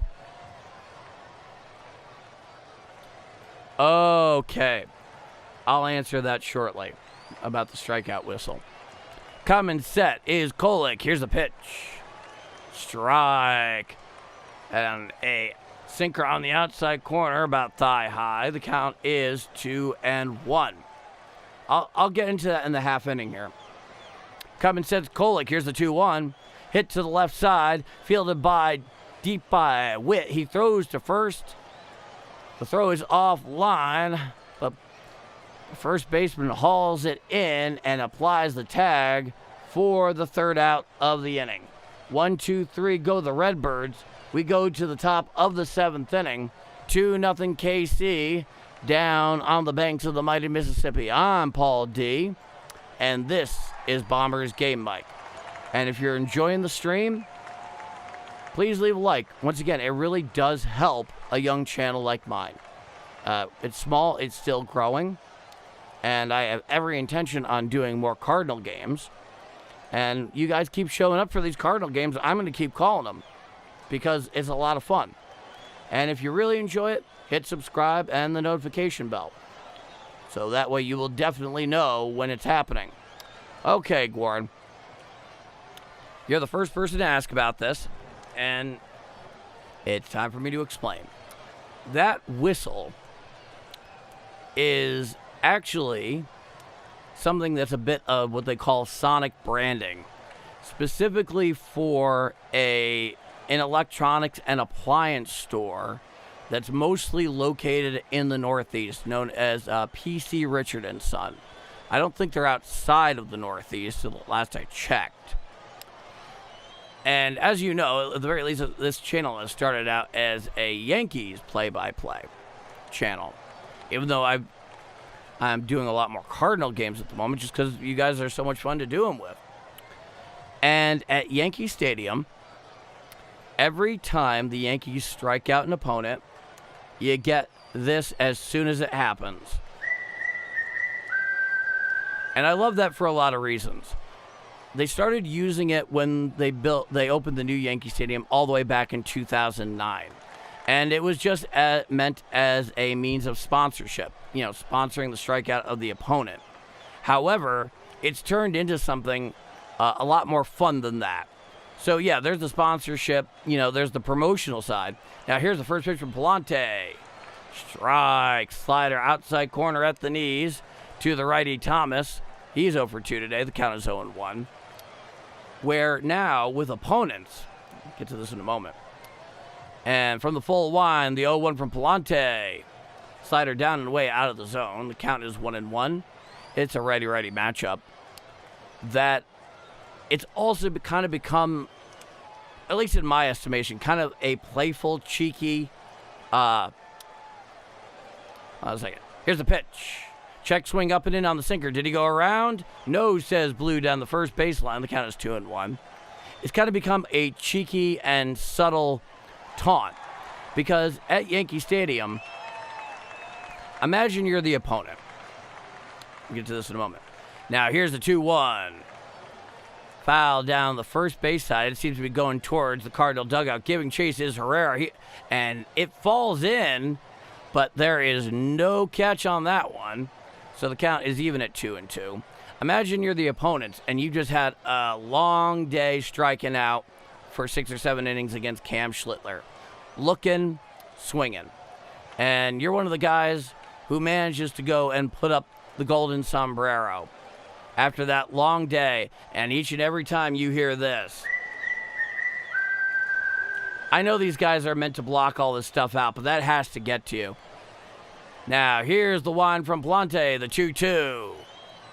Strike 3 looking, down goes Thomas for the first out of the inning. And the fact of the matter is, I like it. In addition to that, you know, it may be a Yankee Stadium thing, and I was born and raised as a Yankee fan. My Cardinal fandom has come about in the last 20 years. Here's the pitch. Strike, knuckle curve down and in at the knees on the inside corner to the lefty Massey. The count is 0-1. He's 1 for 2 with a single. The fact that I'm willing to share that with the Cardinals, I consider to be a great compliment. Here's the pitch. And it fouls the four-seam fastball on the outer third off his foot, and the count is 0-2. So that's the reason I've retained that. I just like it. And I can't really find a better one, in my opinion, that's more suitable. Now, here's the 0-2. And he managed to get a piece of that knuckle curve down and away. The count's 0-2. Yeah, it did work out, didn't it? That's one of those things you can't plan. And the same thing goes for the run score. The Westminster, stylized Westminster chime. Here's the 0-2. Foul back behind the plate, four-seam fastball out and over the plate at 96 miles an hour, and the count's 0-2. Yeah, that stylized Westminster chime, when the team scores here, in this case the Cardinals, is actually taken from the song Workin'. Here's the 0-2 pitch. Knuckle curve down and away in the dirt, 80 miles an hour. The count is 1-2. And, you know, I just like that as well. It's not over the top, but it really juices you up. Coming set is Pallante. Here's the 1-2 pitch. Chop foul down over towards the Cardinal on deck circle. The count's 1-2. In fact, I've been using it since I started doing this at the end of March between now the Yankees and now the Cardinals. And it wasn't until the other day that I finally got a copyright claim for it. Now, here's the 1-2 pitch. Swinging strike 3 on the knuckle curve down and away. Down goes hacking is Massey for the second out of the inning. Yeah, Pallante is really making this whole explanation possible. Yeah, I actually got copyright claim on that bit from Workin', the stylized Westminster chime, for the first time the other day. Yeah, seriously, they really need to wake up. Now, here's the first pitch. Isbell. Strike, slider, inside corner, right above the knees. The count is 0-1. Though I think I've figured out a way to get around that. Coming set is Pallante from the full wind. The 0-1 pitch. Sinker outside, floats over the righty batter's box. Count is 1-1. And if you're just joining us here, it's 2-0 Kansas City. Pallante's been good. Kolek has been better. Here's the 1-1. Out and away, a knuckle curve, nowhere near the zone. The count is 2-1. I think the way that I've learned to beat it is by talking through it, like calling the action through it. But if necessary, I can kind of remix it. Here's a 2-1 pitch. Slider down and away, just missed the outer corner of the plate. The count is 3-1. Another Cleveland home run. Martinez this time. You are absolutely cooking today, my friend. Here's the 3-1 pitch. Hit to the left side and past Mason Wynn into left center field. Sagasi Fields throws back on in. And Isbell, he's on for the second time today. So that's a 2-out single there in the top of the 7th inning. And now here comes R.L.E. Marmol with the hook. Pallante, that was his 99th pitch. Hey, 85% of the time, 2 runs through 6 2/3 is going to get you pretty far. So he did a very fine job. It just so happens that Kolek is having his game of the year. Now here comes Swanson, the right-hander. And we got ourselves a pitching change. No, but if indeed I run into this again, I think the way that I can beat it is I can remix it slightly. That way, it's transformative and clearly falls within fair use. So, but it's the only time that it's happened. So we'll see.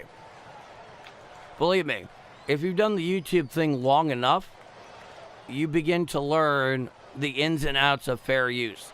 And even though YouTube claims that we are not the arbiters of fair use, it's kind of disingenuous BS. Of course they are. Who else is supposed to be in this case? But, you know, I've been here on the YouTube thing for quite a while doing other stuff. Specifically, my history podcast that I co-host with my fantastic co-host, Patrick Foote, the AD History Podcast. You can find it right here on YouTube or any of the other podcast directories. It's really great. I'll explain it and tell you more about it sometime if there are any history buffs in the audience. No doubt, my background here definitely speaks to my own historical specialization in the Second World War. And if you're just joining us, we're here for a pitching change. It's currently 2-0 KC. If you're enjoying the call, please hit the like. It really does help the small channel like myself grow. So we can bring more good baseball and a lot more good Cardinal baseball to more people. And always feel free to join in the chat.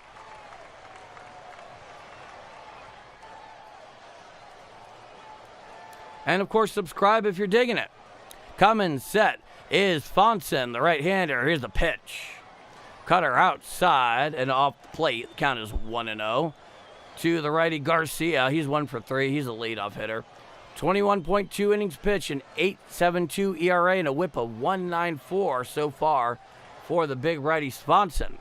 Here's the pitch. Hit on out there to left field. Sagazzi's right there. He didn't even need to move on that line out for the third and final out of the inning. We head to the bottom of the 5th inning. It's getting late early for the Cards. They need to get some offense going here and fast. They seriously need to wake up. But if we've learned anything, it's that this is something of a chippy team. And they definitely have that cardiac kids gene in this composition for this roster for this team. And that's a good thing. Any truly excellent team that has great, real prospects for doing big things in any season are teams that have a propensity to come back late in games again and again. And the Cardinals showing that propensity goes a really long way. And I was checking out their record this year so far against plus 500 teams. And I'm going to double check now just to make sure I don't make a fool of myself. against teams that are above 500, so teams with a record above 500 this year, the Cardinals so far are 17-8 against them. So they beat good teams. That's a big deal. They only have a +5 run differential, but who cares? It's win-losses that matter. But that 17-8 against teams with a better than 500 record, can't beat it. Can't beat it. That and the propensity to come back late in ball games, that's what you want. If you're a Redbirds fan, that's exactly what you want. And 2-8-0 Royals, 0-3-1 for the Cardinals. Call it coming out here. Here's the pitch. Grounded to the right side and through for a base hit. So, a lead-off base hit by Gorman to start off this bottom of the 7th inning. And the Tarps Off crowd is going wild. Come on, Cardinals, indeed. Come on, Cardinals, indeed. Yeah, I believe this is Mason Wynn coming up here. Old number settle. Runner on first, nobody out. Bottom of the 7th inning. Mason Wynn, he's 1 for 1. Single and a hit by pitch. Drilled him in his left tricep earlier. From the stretch is Kolick. Here's the pitch. Sinker down and away out of the zone to the righty Wynn. Count as 1-0. It's a righty-righty matchup. 77 pitches so far for Kolick here in his 7th frame of work. He has been efficient, to say the least. Now, here's the 1-0 pitch. Down and away, a slider out of the zone, 84 miles per hour. Count is 2 balls and no strikes.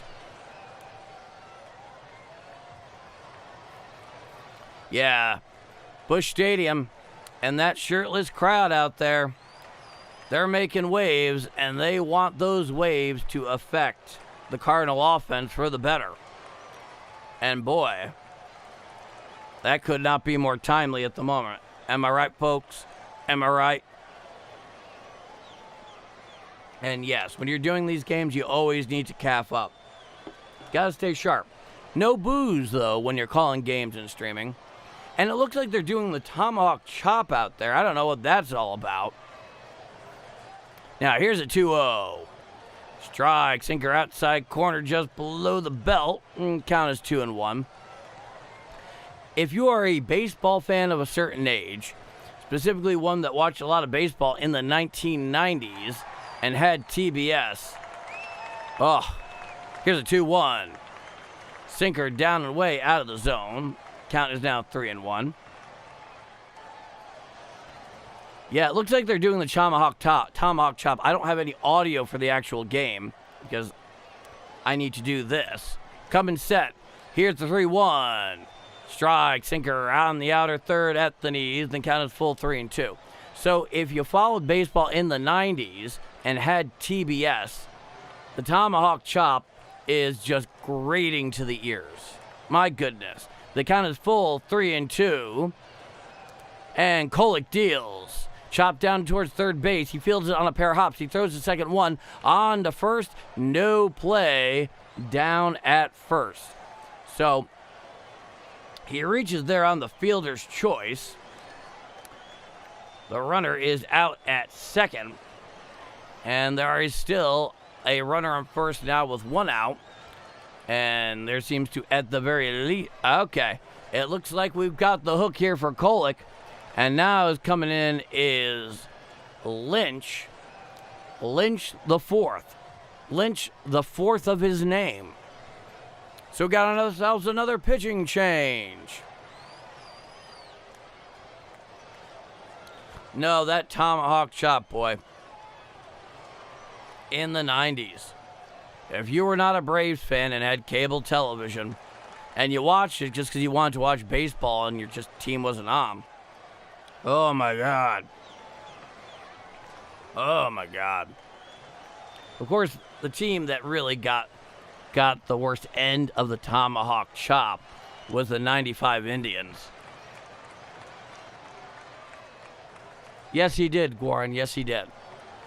I mean, he was really solid. Like I said, 85% of the time, that quality start, will be converted into a victory. It's just that Kolek decided to show up at Busch Stadium today and said to himself, I'm going to have the best start of my 2026 season.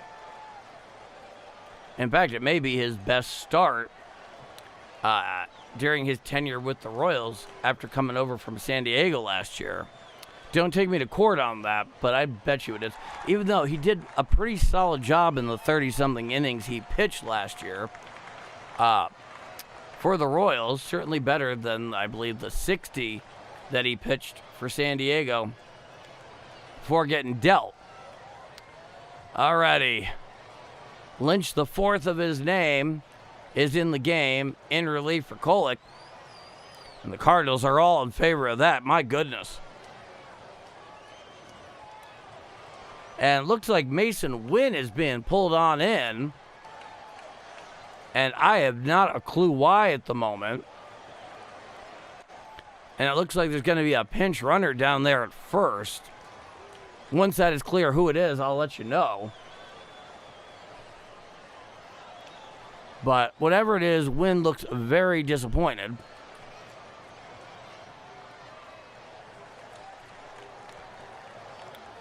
And Lynch, okay, so let's see. Ollie is conferring with the home plate umpire for the pinch runner. The only reason he would ever be pinch run for here is that there's something wrong with him. And the Cardinals, Mason Wynn has been very solid for them. Very solid. Now here's Daniel Lynch, the fourth. 18 in the third innings pitch, a 1.96 ERA and a 0.82 whip. 12.27 Ks per nine and a ground ball rate of exactly 50% is the left-hander Lynch. All right, who do we got here? Prieto. Prieto is going to be the pinch runner for Mason Wynn. Runner on first, one out, bottom of the seventh inning, 2-0 KC. Now here's the first pitch of Church. Down and in a sinker. And the count is 1-0. Nate Church out in right field today, 0 for 2, strikeout, flyout. He's hitting .250 this year through 42 games. Lynch comes set. Here's the pitch. Strike, sinker on the outer third, about a little above the knees. The count is 1-1.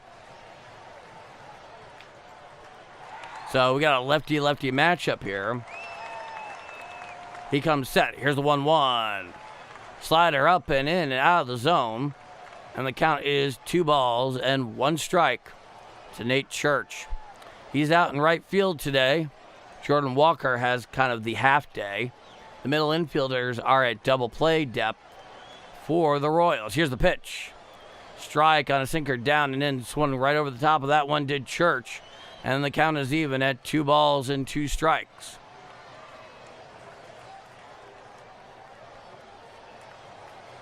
So Bobby Witt there is playing fairly deep and fairly close to second for double play depth. Here's the pitch. Hit on out to center field. Going back to the center fielder right in front of the track. And he makes the catch for the second out of the inning. And Pareto retreats back towards first. And that's the second out of the inning.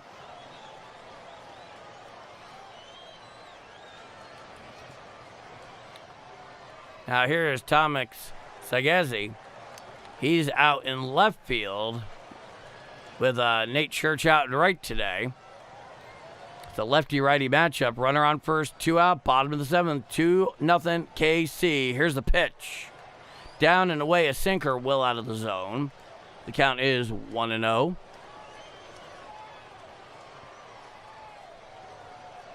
So the Cardinals, they definitely need to get something going here. Here's the 1-0 pitch. Hit to the left side, right to the third baseman. He throws the second one, and that'll be the third and final out of the inning.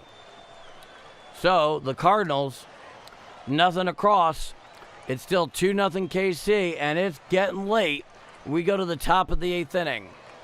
I'm Paul D. This is Sunday afternoon Redbird baseball from the banks of the mighty Mississippi, and you're watching and listening to Bombers Game Mic.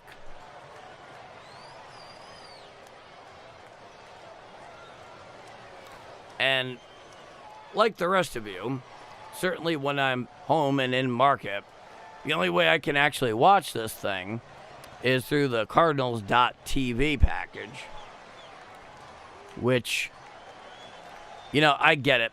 Bally folded, and they had nowhere to go. Same has been true with about a dozen other teams in baseball with their regional sports networks. I think almost all of them are Bally. And it's had two major consequences. One is a significant loss of revenue, especially for the Cardinals, because they're not making nearly as much doing this through this Cardinal.tv collaboration with MLB.tv digital media. And the other one is us fans, because you can't just have a standard cable or satellite package and just turn on the Cardinals, you know, like it used to be. Now we get to pay $20 a month for about 120, 130 games a year. And then there are all those other games, other than like the big network games when they happen, where it's on Amazon Prime, or it's on Peacock, or it's on Netflix. So just in that configuration, four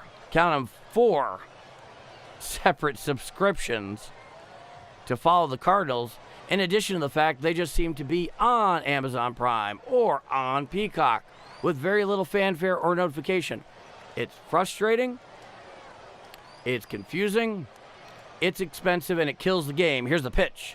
Swinging strike. Looks like a sinker up and in to the righty, Bobby Witt Jr., who's 0 for 3. The count's 0-1.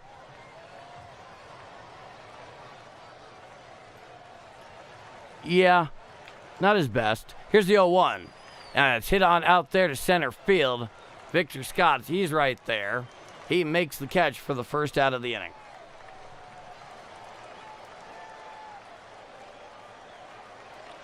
Yeah. I mean, I understand why the Cardinals are seduced by his stuff, but the results are the results. You know, you can't throw a guy out there where he's, you know, for the most part, pretty consistently at least giving up a run. That's not major league quality at all. Alrighty.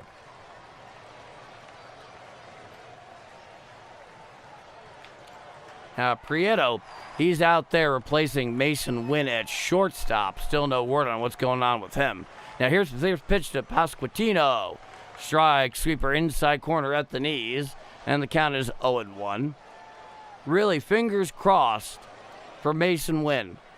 I don't know why he was yanked from that game, but it had to be for injury, I'd imagine. Here's the 0-1. Popped straight up behind the plate. Giving chase is Herrera. He peers underneath it. He makes the catch for the second out of the inning. So a few quick pitches there by Swanson. And it's 2 outs here in the top of the 8th. 2-0 Kansas City. I'm very curious to see how this Cardinal bullpen is going to start shaking out over the longer run of 162. Now here's the righty, the catcher, Salvador Perez. It's a righty-righty matchup. Here's the pitch. Down and away, a sweeper out of the zone to the righty Perez, who himself is 2 for 2 today. The count is 1-0. Coming set is Swanson. Here's the pitch. Chopped down towards third base, but it goes foul. And the count is now 1-1 strike. Now, I'm a big jersey guy. I collect them. I have a number of Cardinal jerseys, Yankees, Cardinals to be sure, and a lot of other ones.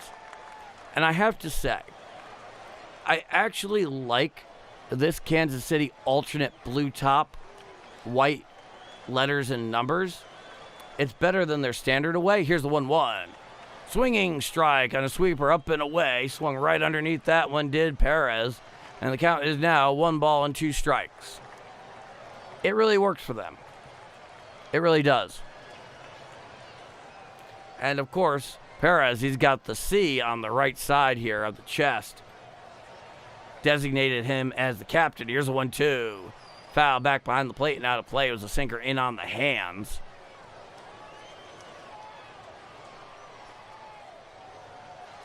And we await the next pitch. It's a 2-2 count. Swanson, he comes set at the belt. Here's a 2-2. Sweeper well out and away, floated over the lefty batter's box. And the count is now 2-2 strikes. I gotta tell you, calling these games back in my own home studio is so much better when I have the stream deck. It's not even close. Here's a 2-2. Foul back behind the plate and out of play. When I was on the road that way and I was doing it audio only, I had to control it through my phone. And that's a far less precise arrangement, to say the least. Back into the box is Perez. Back on the bump is Swanson. He comes set. Here's the pitch. Foul back behind the plate and out of play on a sweeper down and away, 87 miles per hour. And the count remains even at 2-2. Coming set. Well, Swanson looks in for the sign. He comes set at the belt. Here's a 2-2. Sinker well out and away. Once again, floating over the lefty batter's box. The count is now 3-2 strikes. 14 pitches so far for Swanson in relief of Andre Pallante.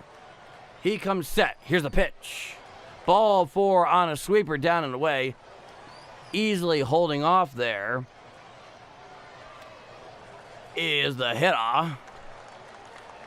And now it's a runner on first with 2 out here in the top of the 8th inning.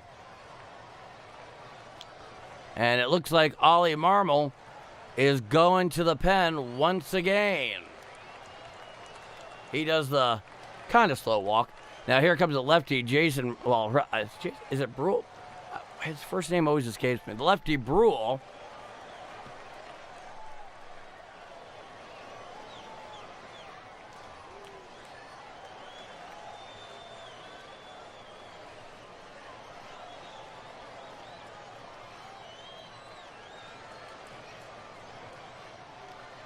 So, in this case, now there are 2 outs, so obviously he's going after the lefty Jensen here. Following him, both Collins and Thomas are each switch hitters, so I suppose at the very least, you can put him on the right side. Now, here's a question I have for you all as we wait this pitching change. What is a ballpark in Major League Baseball that you personally have never been to but would really like to go to? Oh, they can make a comeback. They simply haven't made a comeback. Will they make a comeback? I don't know. If I knew that for certain, I would be raking it in on Polymarket right now. But they're more than capable of doing it. I mean, they did it, what? Twice this week? So they're more than capable. No, but what is a ballpark in Major League Baseball that you have never personally been to but would really like to go? Faith. Faith is what precedes the miracle, my friend. Yes, indeed. Now, here's the lefty, Justin Brule. 19 1/3 innings pitch, a 5.12 ERA and a 1.45 whip. So, not altogether impressive numbers. He's coming in for the lefty-lefty matchup here late, followed by a pair of switch hitters. Wrigley Field. Wrigley Field is definitely a cool experience. I'll get back to more of that in a moment. Coming set is Brule. Here's the first pitch to Jensen. Outside, a sinker right off the plate for a ball. Counts 1-0. You're a Chicago native and you haven't been to Wrigley Field? Coming set is Brule. Now here's a 1-0 pitch. Strike, sinker, outside corner, just around the knees. I don't know that I would have called that a strike, in all seriousness, but the count is 1-1 and no one's challenging him. So how are you a Chicago native and not been to Wrigley Field? Or are you just being sarcastic? I'm just curious. Here's the 1-1. Chop foul down the first base side and out of play. The count's 1-2. Citi Field. Okay. Okay. I understand now. Okay. Understood. You moved in 93. I'll be happy to answer that in a moment, Goran. It's a 1-2 count here to Jansen. Now, here's the 1-2 pitch. Swinging strike 3. Down goes Jansen hacking for the third out of the inning. So Brule comes in and does his job. Now the Cardinal offense has to do theirs. 2-0 KC going to the bottom of the 8th inning. I'm Paul D. This is Bombers Game Mike. Okay, so in the case of Citi Field, those awards are well earned. Even current Yankee Stadium, with all of its amenities, and I've been to more games at both this Yankee Stadium and the one that preceded it than I can possibly remember. And this one just offers everything at a very high level. For whatever reason, Citi Field is still better. Shea Stadium, compared to the old Yankee Stadium, was better than the old Yankee Stadium in terms of concessions. And yeah, just the offerings they give you at Citi Field are insane. That it's a wonderful place to see a ball game, you know, the exception of the Met fans. But no, it's a really good field. There's a lot of, the exterior is very clearly modeled after Ebbets Field. And so is like the home plate rotunda where you enter. It's really nice. And the food is incredible. Everything you could imagine in all quantities, they're fantastic. I believe the other amazing thing that happened the day Fenway Park opened, I think the Titanic sunk the same day as I recall. Yeah. As far as Wrigley Field goes, though, and you mentioned Fenway Park there, yeah, I believe it's the Titanic, is that, you know, in terms of the antique jewel box ballparks that remain, so Wrigley Field and Fenway, I've been to both of them. I've been to Fenway Park 3 times, and I lived on the north side of Chicago for 5 years, so I've been to a lot of Cubs games, and quite a few of them against the Cardinals. And I enjoy it more than I enjoy Fenway Park. And it's not a Yankee Red Sox thing. It's Fenway Park, when I'm sitting there and it's jam-packed, it's very claustrophobic. Simply just by the way they built the ballpark in the early 20th century. People were a little bit smaller, and they only had so much room. Hence the weird dimensions there. It's like a pinball machine. And Wrigley Field just is a bit more open. It's more pleasant. I remember going to a game there in 2009, just getting like this intense whiff of reefer. Here's the pitch. Outside, a sinker just below the belt. And the count is 1-0 to Jose Furman. He's pinch hitting, specifically for Victor Scott. Here's the pitch. Changeup up and away out of the zone. The count is 2-0.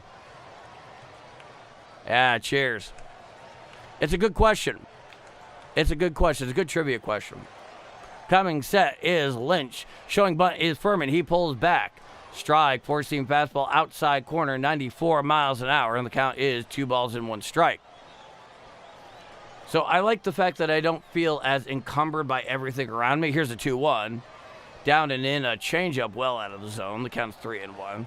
Like I said, on several occasions, the one that most sticks out to me is 2009. Just getting this huge whiff of reefer somewhere. Somebody was toking up in the stands. Very Cubs. This is prior to them winning it all. Here's a 3-1. Strike, 4-seam fastball inside corner right at the thighs. And the count is full 3-2 to Furman. And it's just kind of a generally cool experience. Wrigleyville is also a really cool place in general. Here's a 3-2. Swinging strike 3. An absolutely hapless hack there for the first out of the inning.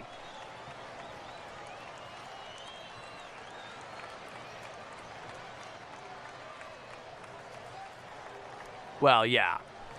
Getting both is the way to go. But when it comes to Citi Field, though, I mean, everything from cold oven pizza. Now, here's J.J. Weatherholt. Here's a pitch. And a slider down and in just off the plate. The count is 1-0. It's a lefty-lefty matchup with Lynch the fourth on the mound. Down to 1-0. But you can get cold oven pizza, sushi. Here's the 1-0. Hit to the right side, right to the second baseman on the line. He throws the first in time. He picked it up on a low hop there. That's the second out of the inning. So sushi, cold oven pizza, some really, really good knishes. I had a knish at Busch Stadium once. Oh, probably was about 6 or 7 years ago now. It was a mistake. A lot of good food at Busch Stadium. They do a very representative job, but boy. Now here's Ivan Herrera with 2 outs here in the bottom of the 8th. 2-0 KC. He's 0 for 3. Now here's the pitch. Hit on down the right field side and out of play. It was a four-seam fastball in on the hands. The count is 0-1. So if you want the Cardinals to get back in this game, let's hear it in the chat. Coming set at the letters is Lynch. Here's the pitch. Up and away, four-seam fastball out of the zone at 96 miles an hour. Count is 1-1. And also at Citi Field, they have really solid hot dogs. Simply put, here's the 1-1. Down and away, four-seam fastball, 97 miles an hour. The count's 2-1. Yeah, there we go. Let's go Cardinals. You got it. You're picking up on it. Keep going, guys. They need it. Playing deep on the left side is the infield defense. Here's the 2-1. Hit to the left side and through for a base hit. So, a 2-out single here for Ivan Herrera. And the Cardinals remain alive here in the bottom of the 8th. They need base runners, and they need them bad.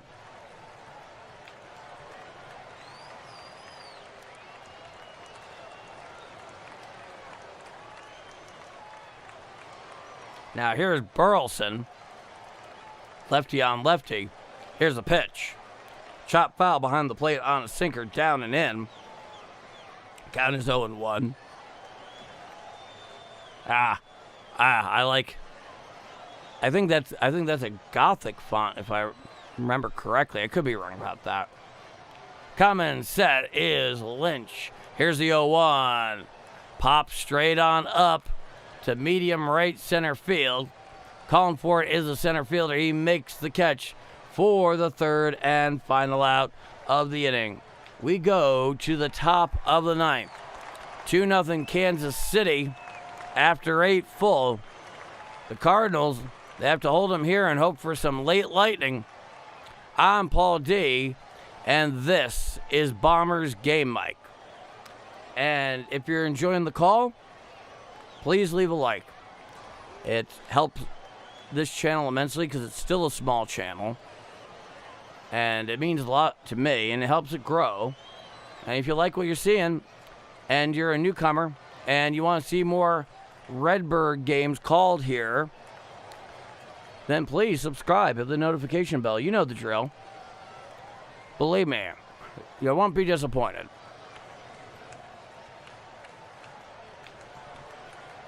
Anyway,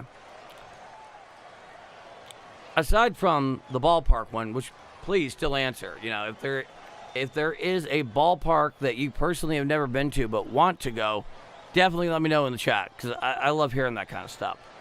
The other thing I'm curious about is, in your baseball fandom, who has been your favorite announcer? It can be TV, it can be radio. It doesn't even necessarily need to be for the Cardinals. I'm curious what your responses are.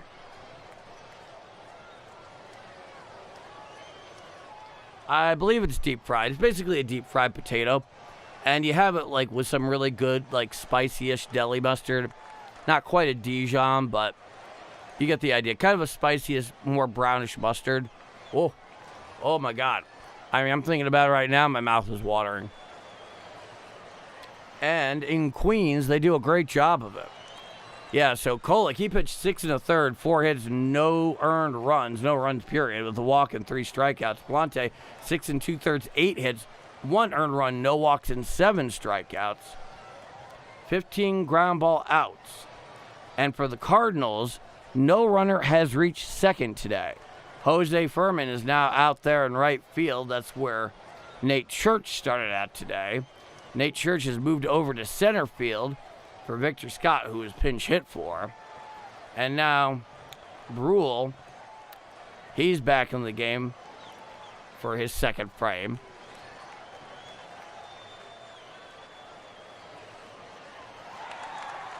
Oh, you haven't been to the new Busch Stadium yet. Okay. Here's the pitch. Strike, sweeper, outside corner at the knees to the righty Collins. The count is 0-1. I really like the new Busch Stadium. I didn't get to go to the previous one. Here's the 0-1 pitch. Just outside a sinker, out and away, and counts 1-1. The way I always describe the previous Busch Stadium, despite the fact I never actually got to go there, but I've had the recollections of a lot of people who have. Now, here's the 1-1 from Brule. Hit to the left side and over the shortstop's head into left field. So, a lead-off single here for Kansas City here in the top of the ninth. And the best way to describe it is, so Busch Stadium II, the previous one, was obviously built as a multi-purpose stadium with the idea of sharing it between the Cardinals and the former St. Louis football Cardinals before they moved to Arizona. Coming set is Brule, runner on first, nobody out. Here's the pitch. Strike, sweeper, outside corner just above the knees to the righty Thomas, who's 0 for 3. The count's 0-1. So it was one of those, cookie cutter donut hole multi-purpose stadiums that you saw a lot from the late 60s through the 70s. However, here's the pitch. Foul back and out of play. The count is 0-2. It's the only cookie cutter donut multi-purpose stadium built in that era that ever had a soul. There were a few things that, to me personally, that really stuck out about it. Now, here's the 0-2. Change up down and in, well and out of the zone. The count's 1-2. First off, how the old Busch Stadium was crowned by the arches. Very, very cool. I also like what they did with center field. Coming set is Brule. He throws over to first. Back in time easily is Collins, who is taking a less than nothing lead. Count remains 1-2. And I really like what they did with the center field out there, with the championship flags and the retired names and numbers. I thought that was great. Now here's the 1-2. Up and in, a four-seam fastball just out of the zone, a bit high, 92 miles an hour. Brule is not altogether pleased with the call by Blue behind the plate. That brings the count to 2-2. That and just so many great games were played there by amazing teams. Now, here's the 2-2 pitch. Now, the runner takes off for second and throws down to second, not nearly in time. Collins swipes second with tremendous ease. And the count is full, 3 balls and 2 strikes. The pitch was indeed ruled a ball. He got a great jump there on Brule. And Herrera, even with, a Pudge Rodriguez-like throw, would not have gotten Thomas. Or for that matter, a Yadier Molina-type throw. As a full count, coming set is Brule. Here's the 3-2. Hit foul behind the plate and out of play. Count still 3-2.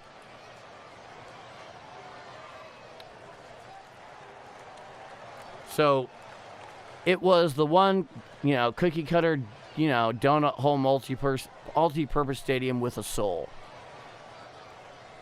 Coming set is Thomas. He steps off the rubber. So we get to wait a little bit longer. Runner on second, nobody out. Top of the ninth, 2-0 KC. It's a full count to Thomas. And Brule deals. Ball 4 and a sinker well in. And now Kansas City has runners on first and second and nobody out here at the top of the ninth. They're looking to add to their 2-0 lead. Bottom of the ninth will be the last licks for the Cardinals.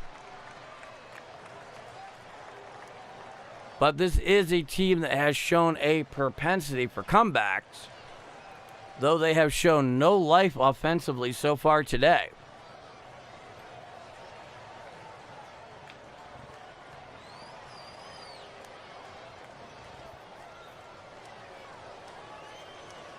So, once again, here comes Ollie Marmol.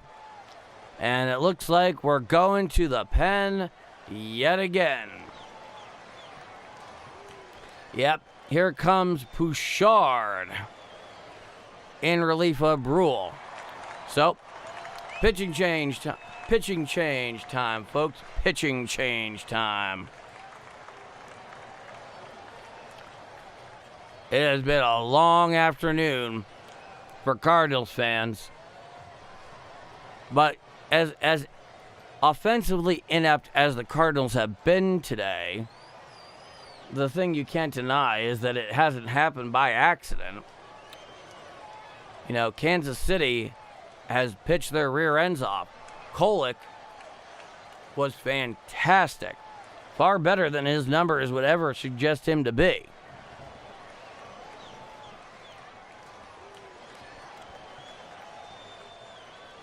So while we have time here, in addition to the ballpark you'd like to visit, who has been your favorite announcer? It can be TV, it can be radio, it can be for the Cardinals, but not necessarily. You can be a Cardinals fan and say to yourself, I love my announcers, but Vin Scully, you know, he's like audible chocolate. And you wouldn't be wrong. I miss that man.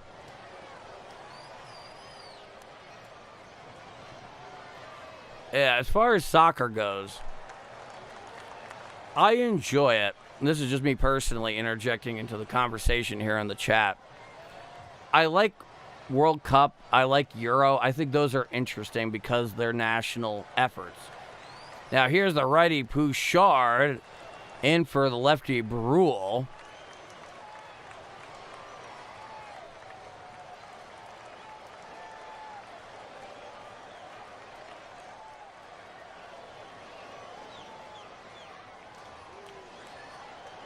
He has a 5.03 ERA in 2026. No, World Cup, Euro, those are interesting. Especially because these countries, they just get so into it. Now, here is the righty Lofton. Stepping off the rubber there is Bouchard. Runners on first and second. Nobody out. Top of the ninth. 2-0 Kansas City. They're looking to add to their 2-0 lead late here. Coming set is the righty Bouchard. Here's the pitch. Showing bunt is Lofton. He pulls back. The sweeper is called a ball down and away. And the count is now 1-0. It's a righty-righty matchup.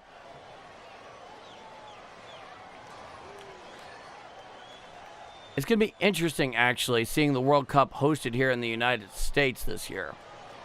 Now, here's the pitch. Up and in, and it seemed to bean Lofton somewhere between the letters and the neck on the front side there. It was a four-seam fastball in the mid-90s. We have to see exactly where it got him, but that is most definitely going to load the bases here in the top of the ninth with nobody out. And he is in pain. Oh, that did not look fun. Let's see the replay. What do we got? Oh, he got hit on the palm of the right hand when he was showing bunt. Oh, that looks painful. You're not careful, you could fracture a bone in your hand with that. Jeez.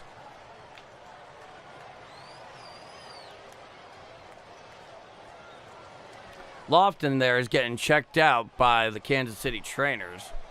And the manager, of course, is overseeing everything. Well, whatever the case may be, I mean, let's put it this way. Lofton here, he's being honest with them. it seems like he could stay in the game. They might take him out for precautionary reasons, because he got hit flush right there on the palm of his hand when he was showing bunt with a mid-90s four-seam fastball. I wouldn't want to take that.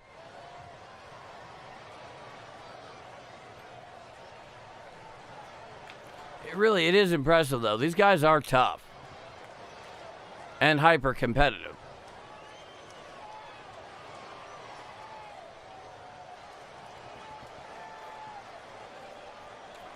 Bases loaded, nobody out, top of the ninth. 2-0 Kansas City. Bouchard comes in here in relief of Brule and then proceeds to hit Lofton right in the friggin' hand. Not pretty. Not pretty at all. The pond is full of ducks. If Bouchard can get out of this unscathed, then I would say the Cardinal offense basically owes him the shirt on their back. Coming set is Bouchard to lefty is Bell. Here's the first pitch. Strike, curveball on the inside corner, right at the knees. The count is 0-1. And coming in, playing even with the bag, is the entirety of the Cardinals' infield defense. They're looking to cut down anything at the plate for a force. Here's the 0-1. Four-seam fastball out and away, out of the zone. Count is 1-1. Yeah.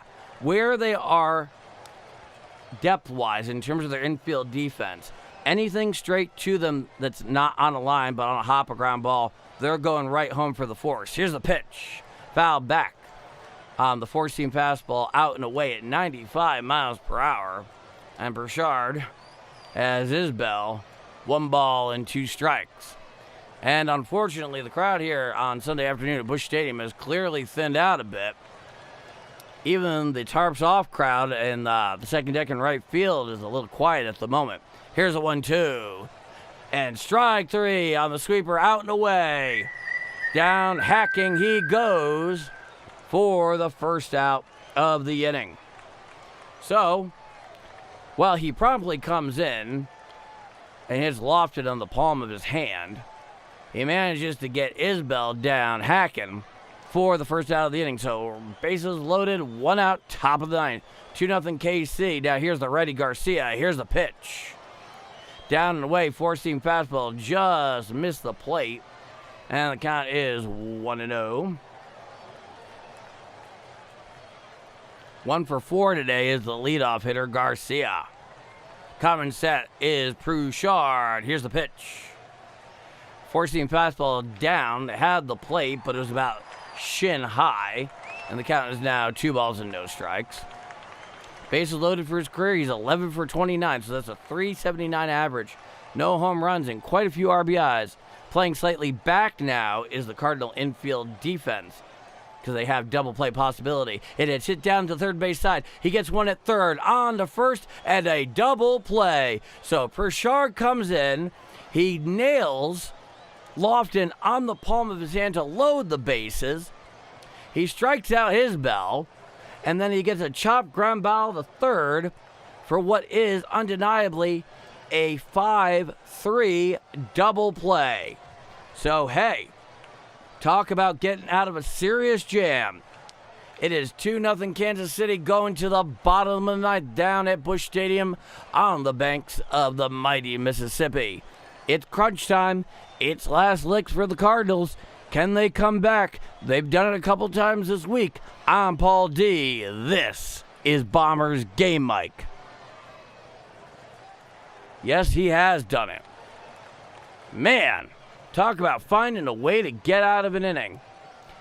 You come in, you hit the guy, you load the freaking bases with nobody out, you strike out the next dude, and then, wham, boom, 5-3 double play. 5-3 double play. I'm down for it, and I get the feeling y'all are as well. So, last licks for the Cardinals here.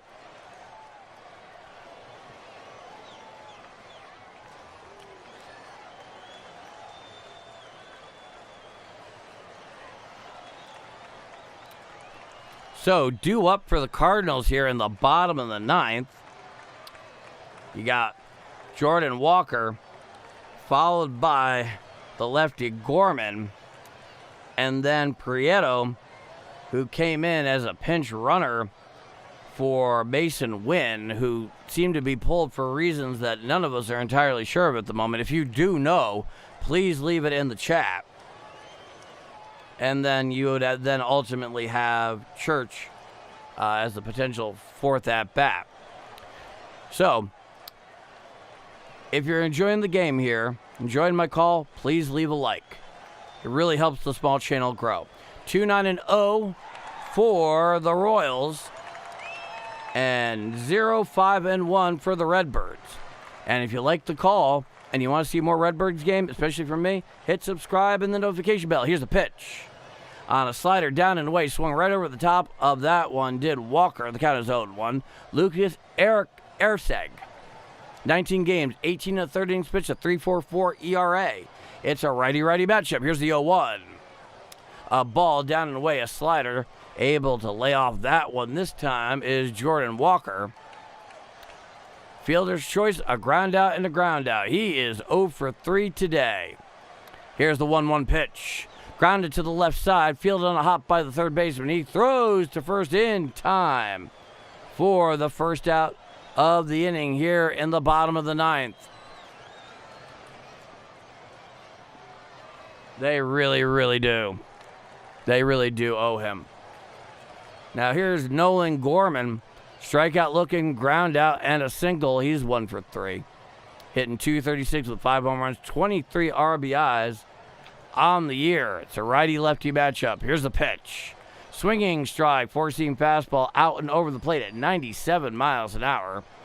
Gorman just hacked right through that thing, and the count is no balls and 1 strike. Coming set is Erseg. Here's a pitch. Four-seam fastball up and away and out of the zone. Once again, 97 miles per hour. He's throwing gas. Even though it seems like these days everybody throws high 90s and some triple digits. I remember when that was a special thing. Here's the 1-1. Foul back behind the plate and out of play on a slider down and away. And the count is now 1-2. I remember when that was a special thing. Like, for example, Randy Johnson. Here's the pitch. Four-seam fastball nowhere near the zone. Basically floated over the righty batter's box. And the count is even 2 balls and 2 strikes. The Royals' infield defense is shaded way over towards right field. Here's a 2-2. Changeup down and in, nowhere near the zone. And that brings the count full. 3 balls and 2 strikes. And a full count here, folks. A full count here. Here's a pitch. Fouled down the third base side, now to play. Count still 3-2. Prieto, he's on deck. He got put in for Mason Wynn. He came as a pinch runner. He replaced him defensively at short the following inning. Church followed by Sagassi. Here's the pitch. Ball 4. So Gorman works a walk here with 1 out in the bottom of the ninth. And the sunburned crowd that's shirtless out in the second deck in fair territory and right is spinning their shirts. With style, folks, with style. Runner on first, 1 out. Here's the lefty Prieto against the righty Erseg. Here's the pitch. Strike, sinker, inside corner, just above the knees. And the count is 0-1 to Prieto, who is not exactly Mason Wynn, but everybody's got to step up sometime. Coming set is Erseg. Here's the 0-1. Hit to the right side, and coming in is the right fielder. He makes the catch on a line for the second out of the inning. So the Cardinals are down to their final out. And can they pull through on this one? Will they pull through on this one? Only time will tell. But even so, a little bit of fight here would be nice. Runner on first, 2 out, bottom of the ninth, 2-0 Kansas City. Down to the final out is the Redbirds. Little brief conference there on the mound between the pitcher, catcher, and first baseman. I'm sure they're simply discussing where they're going to dinner once they get back into town in Kansas City. That has to be a short flight. Coming set is Erseg. It's a righty-lefty matchup. Here's the pitch. Down and away, a sinker out of the zone. The count is 1-0. Both teams have both of their ABS challenges intact. Coming set is Erseg. Here's the 1-0 pitch. Changeup down and away out of the zone. That brings the count to 2 balls and no strikes to Nate Church. And the infield defense is still very much skewed towards right. Now here's a pitch. Strike. Changeup on the inside corner just above the knees. Count is 2-1. Throwing a changeup in that part of the strike zone towards the lefties is always a gamble. You do not want to miss. Common set. Here's the 2-1. Foul down the third base side and out of play. And the count is 2-2. That was a sinker. And the Cardinals are down to their final out. They are down to their final strike. With the runner on first. 2-0 Kansas City, bottom of the ninth. It's a righty-lefty matchup with the lefty Church in the box. Here's the pitch. Chopped down the first base side and out of play. It was a slider down and in. And we get to do 2-2 all over again. The suspense is killing me. Coming set is Erseg. He deals. Off the plate, four-seam fastball at 97 miles an hour. And the count is full, 3 balls and 2 strikes. So can Nate Church walk a work here and pass the baton? That would not be an undesirable outcome. Here's the pitch. Chop foul behind the plate. Just got a piece of that slider down and in. And the count remains 3 balls and 2 strikes. Everybody's on their feet, including the shirtless crowd. The tarp's off. Here's the pitch. Foul down the third base side and out of play. Now, to be fair, coming into this Friday when we first learned of the tarp's off crowd, that was not the first time that happened in Major League Baseball. The first time it happened was earlier this year out at a Rockies game in Denver. Just to know. It's a 3-2 count here. The runner takes second on defensive indifference. Now here's the 3-2. Foul down the third base side and out of play. That was a four-seam fastball, 99 miles an hour, up and away. It was clear out of the zone. It would not have been a strike. Runner leads off second. It's a 3-2 count here.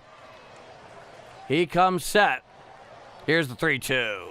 Hit on up the middle, right there to Bobby Witt Jr. on a hop, and he throws to first in time. And that will do it. So the Cardinals, they cannot put together a rally or a run here this afternoon. Kansas City salvages this third game of 3 in the Show Me series, avoiding the sweep.